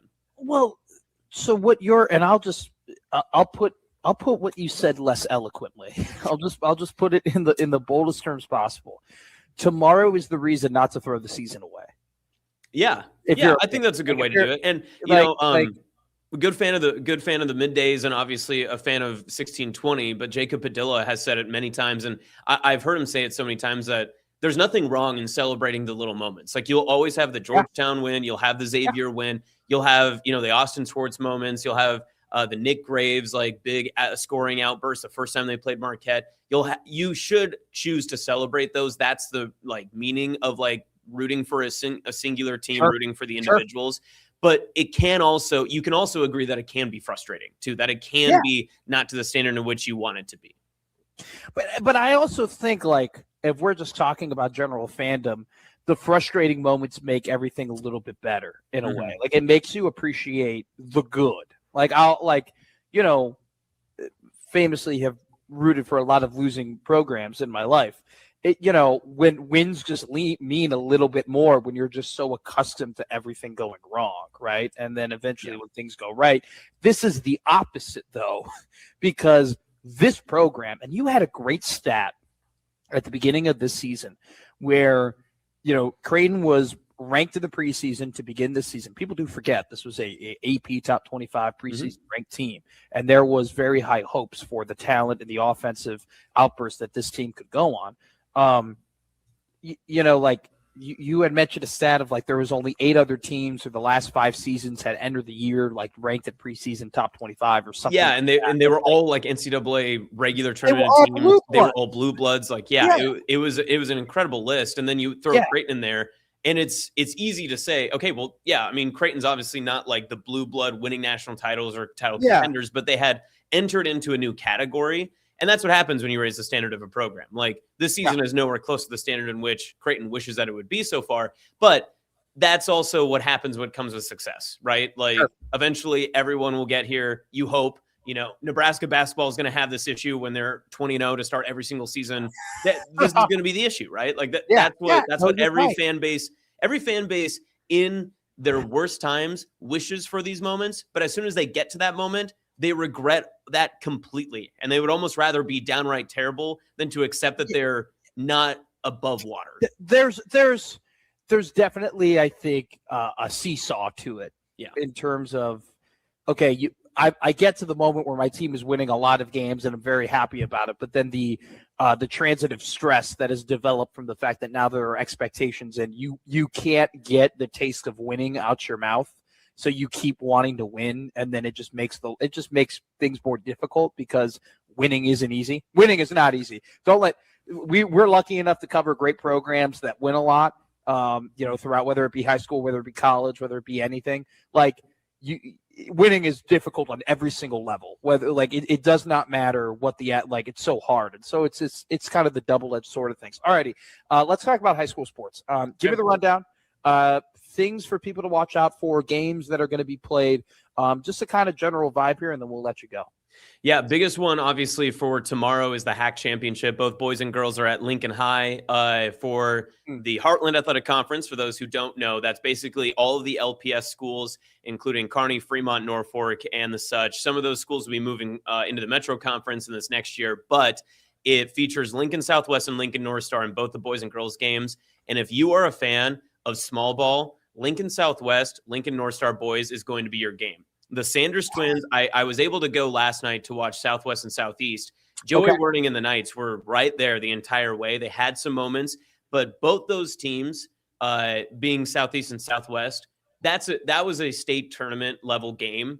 Nice. Maybe not atmosphere yet because they had the split gyms, the girls were playing at different times, all that sort of stuff. But that game will definitely have some sort of repercussions when we get to the second week of March at PBA. I'm very much looking forward to seeing if they match up again.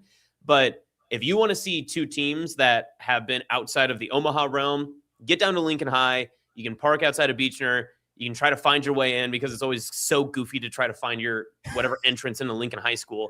But it is well worth the price of admission to go in and watch that team. And if you go early, you can watch Lincoln North Star and Lincoln Southwest girls, as North Star girls are arguably one of the top teams in the state next to Omaha North. They lost just a couple weeks ago in that road matchup to the Vikings. But nonetheless, I mean, it is one of the premier matchups that we'll see outside of the city of Omaha. But we're starting to actually see that trend continue closer to Lincoln as the season progresses because there are so many phenomenal teams that are not, I'm not going to say they're necessarily surpassing the level of basketball that's in Omaha, but they're definitely matching it this year. And you can tell that it's a huge deal for those LPS schools in Class A that they're almost rooting for each other without saying it. They're saying, listen, if it's not going to be us, we want it to be you because someone's got to take down kind of this Omaha dynasty that's been going on for the past 2 decades.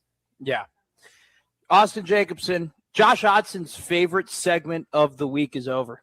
That's right. I don't have to do anything. I don't have to be on camera. I don't have to make it look like I'm doing anything. That's not what you said. You said you like this segment because you like Austin. Not because you don't have to do anything. A couple of rising talents in this state media sphere. Yeah. Wow. Going at state? That's huge. I don't think Matt McMaster is well known in the Panhandle by any means, but I mean, no, I don't think one of us is reached out there. Well, yeah. Whoa, all right, AJ. We'll use Austin. Austin can use his clout to say, hey, guys, Matt McMaster is good. Yeah. I got added to this work group chat earlier for some coverage stuff tonight.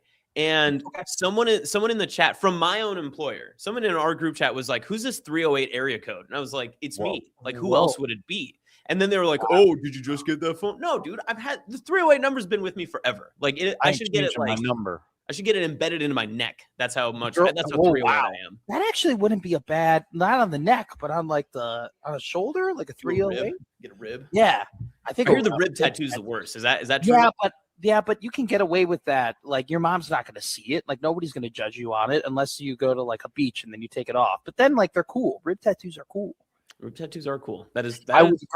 The girl that I went on a date with had a 308 number. So whoa, huge. Yeah. Oh, I mean, that's a wide range. She could be anywhere from Mullen to Scotts Bluff to Kearney. I mean, that's crazy. What if I went on a date with Austin's cousin? That'd be crazy. You guys could be family. You don't want to be my cousin. You can be her +1 to the wedding. Oh, hell yeah, we can get in there. Listen. I cannot wait to be the Adam Schefter of Austin Jacobson's wedding. Here, you can report this. You can report this. Oh, Not well. all the families getting invited. So Whoa. Can I tweet that? Can I actually tweet that? What chance do I have then? You're the Schefter. Does Schefter ever hold his reports? You can do whatever you want, man. Breaking. He's typing it. Sources. This is happening. Sources tell me that not all of at Austin Jacobson's Got to get the 2 in there. Yep. There you Don't go. forget the 2. It's very important. family will be attending his wedding. Immediate family, yes. Invited. There may be some concessions made.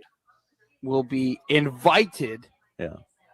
Because to the wedding. attending makes it seem Attending, like yeah, they yeah. were invited, but To the wedding. declined. Yeah, then it's a spin. Then it sounds worse on me. Still, It sounds like still they just no word. had better things on to do. Still no word on venue and date for Jacobson's eventual wedding. It's very Call funny. it nuptials For at the end. Jacobson's big day. Big We're gonna day, big big day. day. Big day. We Do I get love an a big day. apostrophe there? Do I have to put an apostrophe right here? Yeah. Jacobson's big day. There you go. It's tweeted. All right. It's out. It's out there. It's in the ether. All righty. Austin Jacobson of Herd at Sports. Always the best. We will talk to you next week, my man. All right, see ya. Hey, Placat. See ya, AJ.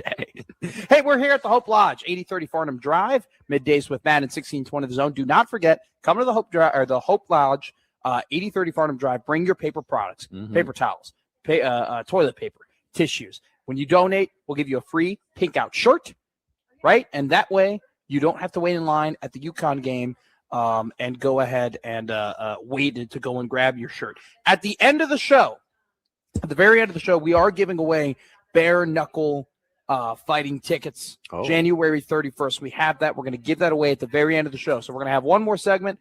We're going to have a segment with a great interview with somebody here from Hope Lodge. Then we're going to go ahead and do give away tickets for during the What to Watch segment of the show.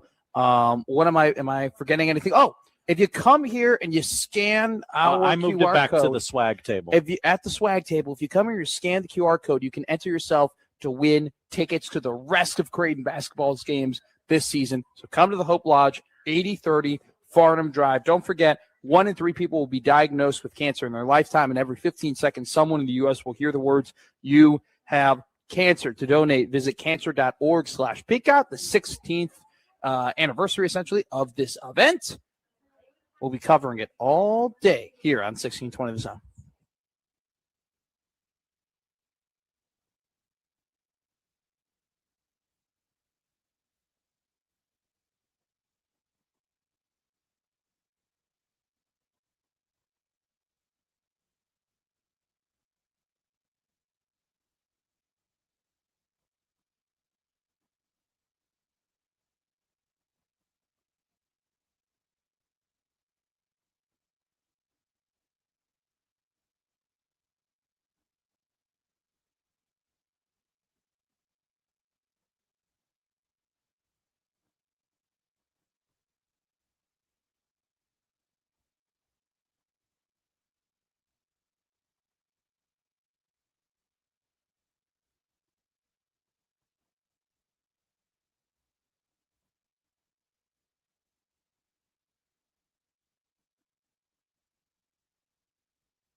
Now back to Middays with Matt on 1620 The Zone. All righty. Middays with Matt here at 1620 The Zone. We are here, one of the best days of the year for this station, because it's such an honor to talk to people who are making such a big impact in our society. And we all know cancer has made a massive impact on all of our lives. And, you can kind of close your eyes and you can think of someone immediately that that in some way, shape, or form has been impacted by this terrible disease. We're lucky enough to have Denise Conrad on, the Associate Director of the American Cancer Society. Denise, thank you so much for coming on here with Middays with Matt. Thank you, Matt.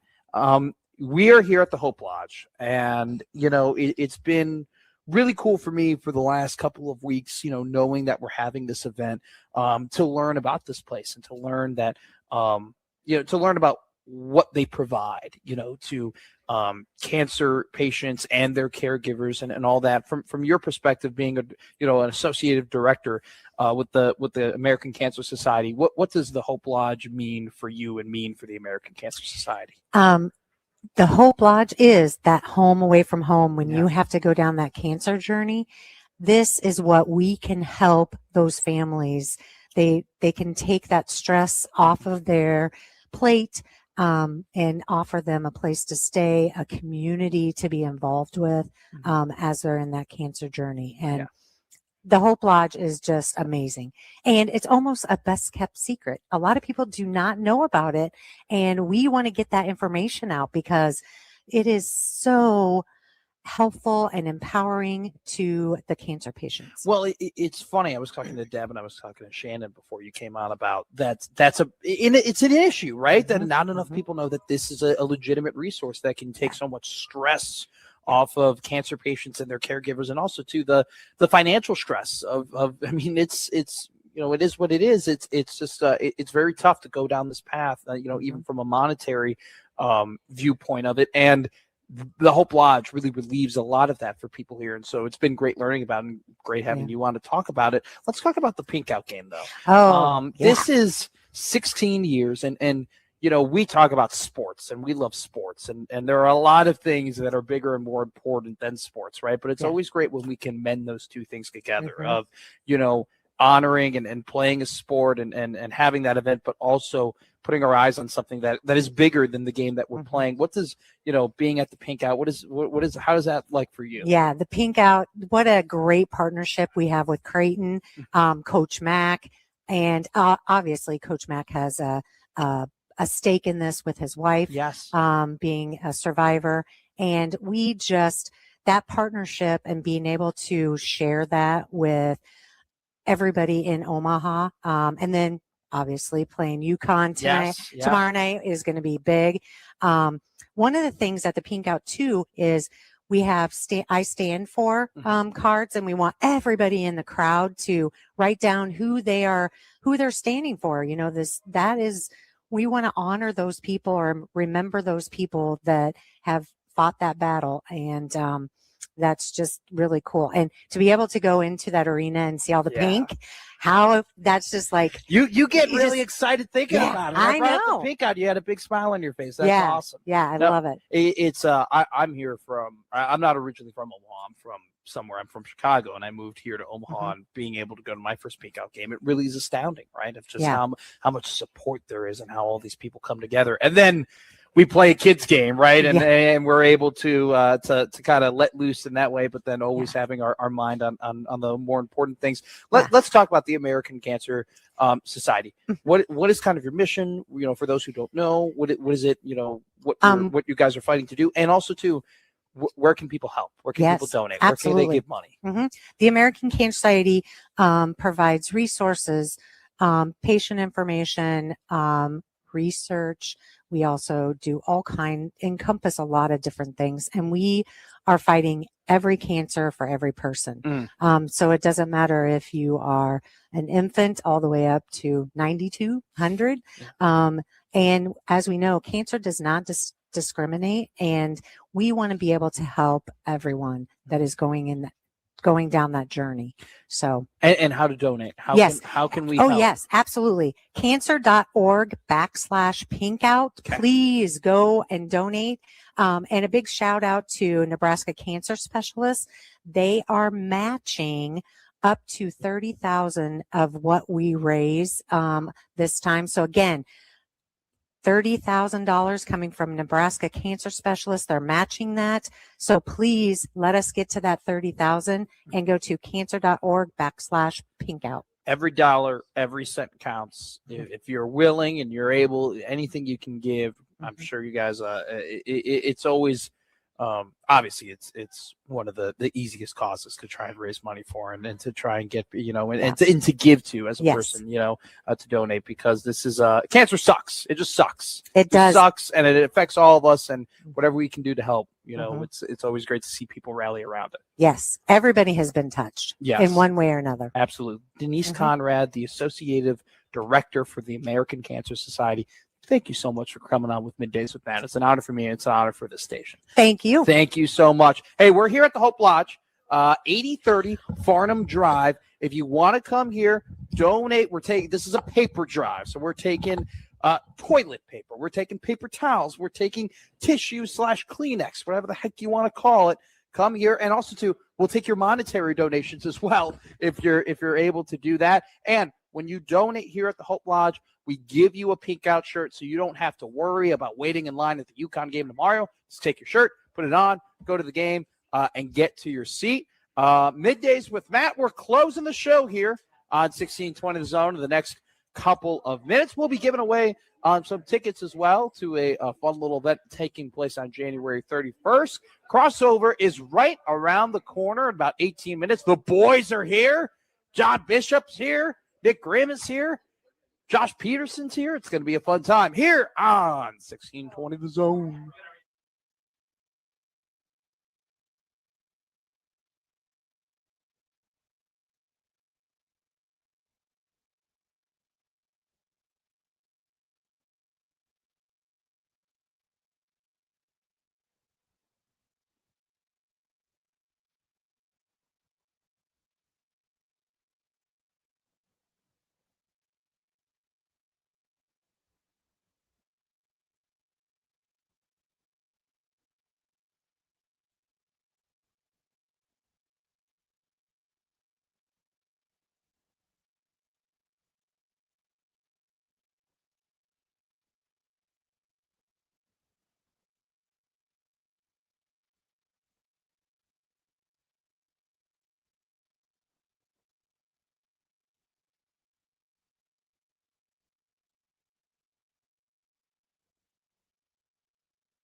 Now back to Middays with Matt on 1620 The Zone. Give it a beat. Doop, doop, doop, doop, doop, doop, doop, doop. We haven't had a whole lot of time for calls, but we don't want you to forget that our hotline is sponsored by the incredible people at Prairie Flower Casino. Play longer, win more at Prairie Flower Casino, one of the best places in town. And also, we got plenty of contests on 1620thezone.com.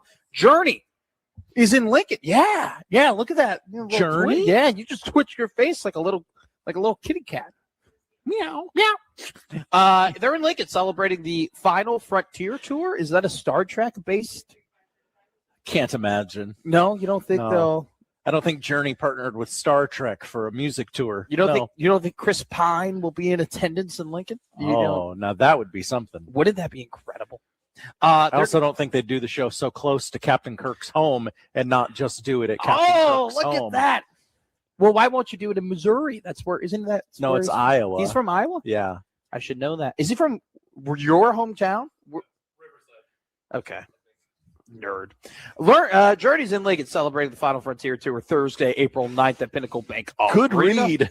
George Thorogood and the Destroyers. See, sometimes I do such bad radio that you might think it's good radio. That's what I feel like. It's a little give and take. We'll here. find it. Don't worry.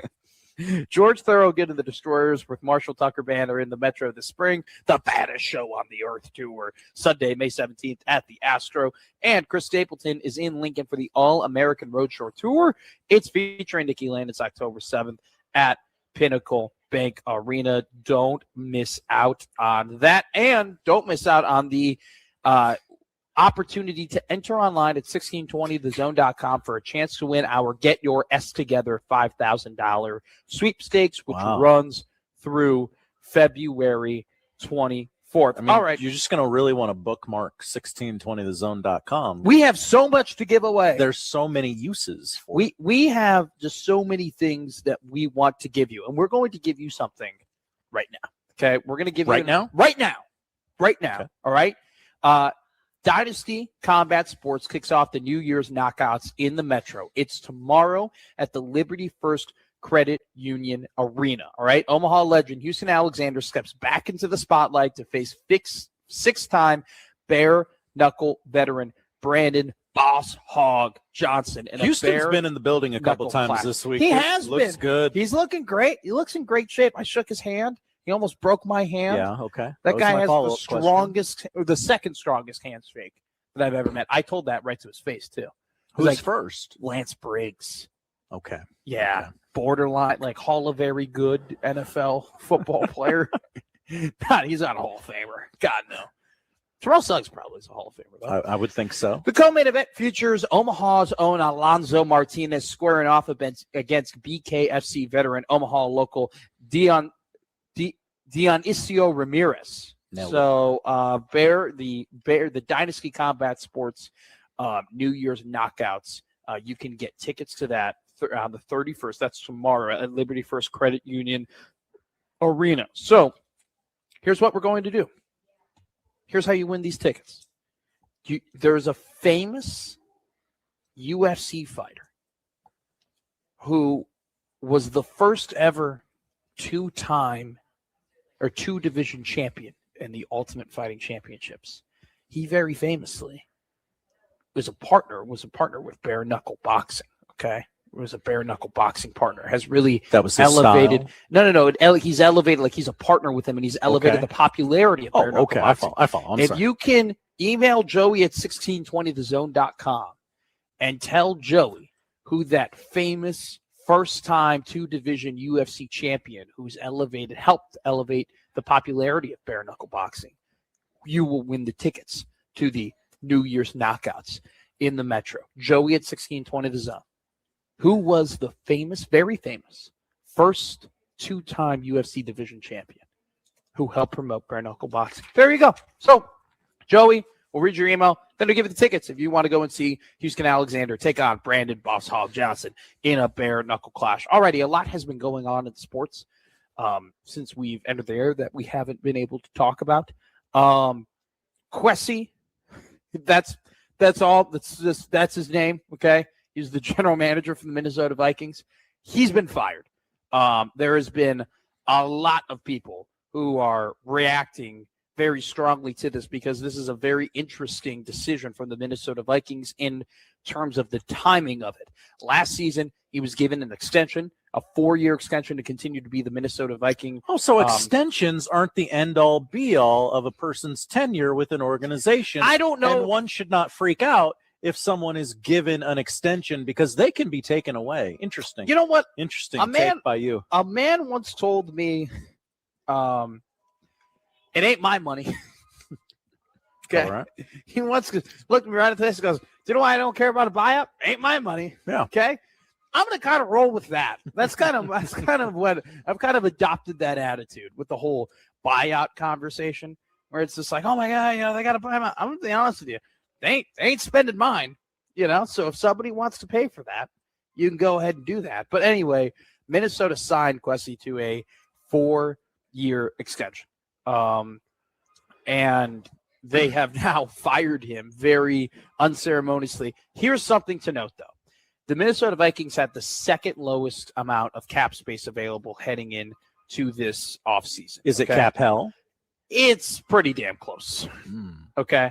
I mean, it's not good what they've done and the money they spent on. They also have a disaster of a quarterback situation where JJ might not be the guy. They ended up deciding, hey, we're not going to keep the quarterback that led us to have double-digit wins into the playoffs this season. We're just going to send him off to Seattle for a bag of chips. And then on top of that, we are going to give the keys to this young quarterback that a lot of people thought we shouldn't have drafted in the first place and who can never stay healthy. We're going to hand him the keys and hope everything goes well. And then on top of that, they don't have too much draft capital, right? An over amount of quality draft capital. First round, second round pick, third round pick, no fourth round pick. They have a fifth round, a couple seventh round picks. So it's one of those situations where the Minnesota Vikings are not sitting in a very good place right now. And they decided to just, instead of giving Kwesi the opportunity to make up for his own mistakes that he's made, they've decided, no, we're not going to let you rebuild this. You got yourself into this mess. We're gonna pay somebody else to get us the hell out of it. So he is gone, no longer in Minnesota. Here's another thing to mention as well. I'm a big honk for Husker Online. Okay, that's a publication. Husker honk. I am a honk.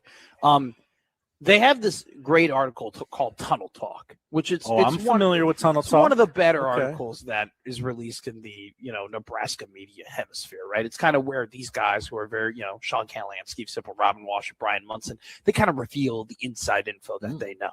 And I don't love disseminating that knowledge in the radio because it's theirs to give out, right? And it's yours, to pay for. It's not my story to tell, as Josh Peterson says across the room. I'll still Tunnel Talk all day. But when there are things that we have alluded to and that we've talked about that are essentially like confirmed in those stories, I like mentioning them, right? Because it kind of tells us something or confirms to something that we already knew, right? It's not new information. Is there a juicy nug out today? There is a very juicy nug in today's Tunnel Talk, which first off, I actually have to find this. Before I tell you the juicy nug, I can't read Steve Sipple's writing without reading it in Steve Sipple's voice. Oh, I'm sure a lot of people do that. Like I Steve just enters my brain, okay? And he starts reading me his words, right? That's kind of Steve Sipple an earworm. He is a living, breathing earworm. Let me read this. He wrote today, I don't know how I'd react if I saw Osborne and Solich sitting at Arby's eating sandwiches. I do know Frank used to eat the chicken sandwiches at McDonald's and would remove the outside coating. He's a healthy dude. He was eating at Taco Inn in the Belmont part of Lincoln one time. And when I had to call him for something during his Nebraska head coaching days, he told me, don't ask me why I remember stuff like that. That may be the greatest piece of writing What's the context? I don't know. Well, the context is that apparently Frank and Tom hang out a lot. Their old buddies are getting lunch again. Like now? Yeah, Frank Solich and Tom Osborne. Oh, that's great. Okay. They hang out and they talk. I just wanted to read that excerpt from Steve Sipple's Tunnel Talk, which also included the fact that Mike Eckler will be coaching the inside linebackers at USC. Okay. So that was a big reason for his departure. Kind of dropped the nugget that, he will be coaching the defense in Southern California. And it's something that he very much wanted to do at Nebraska, that we kind of knew this as well. And I'll add something that I kind of know. It's an itch that he's been wanting to scratch, and they gave him that opportunity to scratch the itch at the bowl game. And him coaching at the bowl game in part led to this. It in part led to him leaving because he recognized, okay, I kind of want to get back to coaching defense. This is something I think that I want to do. He did it at the bowl game. He scratched that itch, and he realized, wow, I kind of enjoy scratching it. Like this actually satisfies me more than I anticipated it did. And that kind of kicked the snowball down the hill for him eventually taking the job to be the special teams coordinator and inside linebacker coach at the University of Southern California. He might, so this is another Steve nugget, he might get an associate head coach tag too, which would entitle more money and more prestige and kind of put him on the track to maybe eventually become a head coach one day. So Mike Eckler, Lincoln ain't going to be there forever. Yeah. Or maybe the guy in Lincoln won't be there forever. Whoa! Talking about that. So those are just not my story to tell. Do you know what is a story to tell? What we're watching this weekend, Josh. Oh, we go to the white legal pad. We love that. Handwritten what to watch today. Men's basketball. Good weekend of that. It starts tonight on Big Fox, 7 o'clock. Number 3, Michigan at number 7, Michigan State, as we all of a sudden get down to the wire here in the Big Ten regular season. Number 1, Arizona at Arizona State, 1 o'clock tomorrow on TNT. Number 13, BYU. Number 14, Kansas, 3:30 on ESPN. You can also listen to it on 1620 The Zone. Number 2, UConn versus Creighton. Whoa! Ever heard of them? Yeah, No. I bet you have. 7 o'clock, you can watch the inferior broadcast on Fox, or you can listen to the superior broadcast here on 1620 The Zone. Shoot-around begins at 5:30 with Austin Jacobson. John Bishop takes you inside CHI Health Center at 6:30. And it is at that time that we will join the coverage on 101.9 The Keg. And then Sunday, 3 o'clock on FS1, number 9, Illinois against number 5, Nebraska. Even bigger weekend in women's hoops. Whoa! Okay. The cornerstone rivalry of the sport is renewed 11 a.m. Sunday on Big Fox. 15th ranked Tennessee takes on number 1 UConn in a matchup of old rivals there. It is Red River weekend. The men play on Saturday. The women play on Sunday. Number 10, Oklahoma. Number 4, Texas, 2 o'clock on ABC. Number 8, Iowa. Number 2, UCLA, 3 o'clock Sunday on Big Fox. And then Nebraska at number 11, Ohio State, 5 o'clock Sunday. Nebraska always getting that late Sunday tip-off for some reason. Yeah. Maybe they like it. I don't know. Maybe they would. You can watch it on BTN. NBA, first real weekend without NFL, so the NBA comes front and center. Yeah. No, it doesn't. Well, I mean, on your TV, it doesn't mean you're going to watch it. Still not. Doubleheader on ESPN tonight. Raptors Magic. Ooh, that's not putting your best foot forward. Pistons. Can we skip this? I don't give a damn. Get to the good stuff. There's nothing here. You have you have 6 NBA games. It's what's on TV. We're not watching any of the that. debut of Basketball Night in America on NBC. Caitlin Clark will join the pregame coverage. We got to get to that Caitlin Clark thing. No, we don't. LeBron is at MSG Sunday night, 6 o'clock on NBC. Mike Tirico on the call. Oh. Big week for Mike Tirico. Yes, the Italian. Famous Italian Mike Tirico. Hockey, how about that? Avalanche Red Wings. That's a game. Could I interest you in a blood feud? Let me tell you something right now. That might be a little Stanley Cup clash. Oh, hello. Yeah. Oh, Josh Johnson just gave me the pervert eyes up there. Noon. Josh Peterson. Noon Saturday I get my Josh's on up. ABC. Rangers Penguins 2:30 on ABC. The Stadium Series is renewed. Bruins Lightning, 5:30 Sunday on ESPN from the pirate ship at Raymond James. Okay. I like that. Good luck is all I'll say there. Florida and ice don't mix very well. Jeez. And then finally, Hockey Dad tipped me off to this. Miracle, The Boys of 80. Yeah, that's a good one. On Netflix, a new documentary on the Miracle on Ice team as we get ready for the Winter Olympics. The people 1 week from tonight. The people a part of that and who've watched that they said that is the best thing, the best media thing that they've made for the 1980 Olympics. Okay, it would have to be, right? Because I saw this come up and I'm like, why are we telling this story again? We know this story. We've done this. There's a great movie, a great documentary. Apparently, it's better than any medium that has gone in and talked about the Miracle on Ice team, which includes the very famous Kurt Russell movie, Miracle. Yeah. So I forgot who Kurt Russell is. No, I wanted to mention I knew who was in the movie. All right. I can't do Peanut Gallery Peterson over there. All right. And this is good nickname. This is just not a thing that I can. I can't have this guy. Well, why don't you bring him on to the show in a segment we call The Crossover? I first got to do Dog of the Day. Oh, yeah. Sorry. Do you forget the benchmarks of this show? I do. It's new. Plus 114, Memphis Grizzlies over the New Orleans Pelicans. They're on the road tonight. That's our Dog Always of the Day. fade the Pelicans. Always fade the Pelicans. Well, this has been quite the show and quite the week What here. a show. I want to thank everyone from Hope Lodge for having us and taking great care of us while we've been here. I'm going to leave, but that doesn't mean you can't still show up and bring your paper products, whether That's it be right. paper towels, toilet paper, or tissue. See, I memorized that. Hope Lodge has provided housing to 30,000 people and has saved people $4.5 million, being the great caregivers they are to caregivers of cancer patients. So thank you to Hope Lodge. Pink Out Weekend continues with the crossover on 1620 The Zone.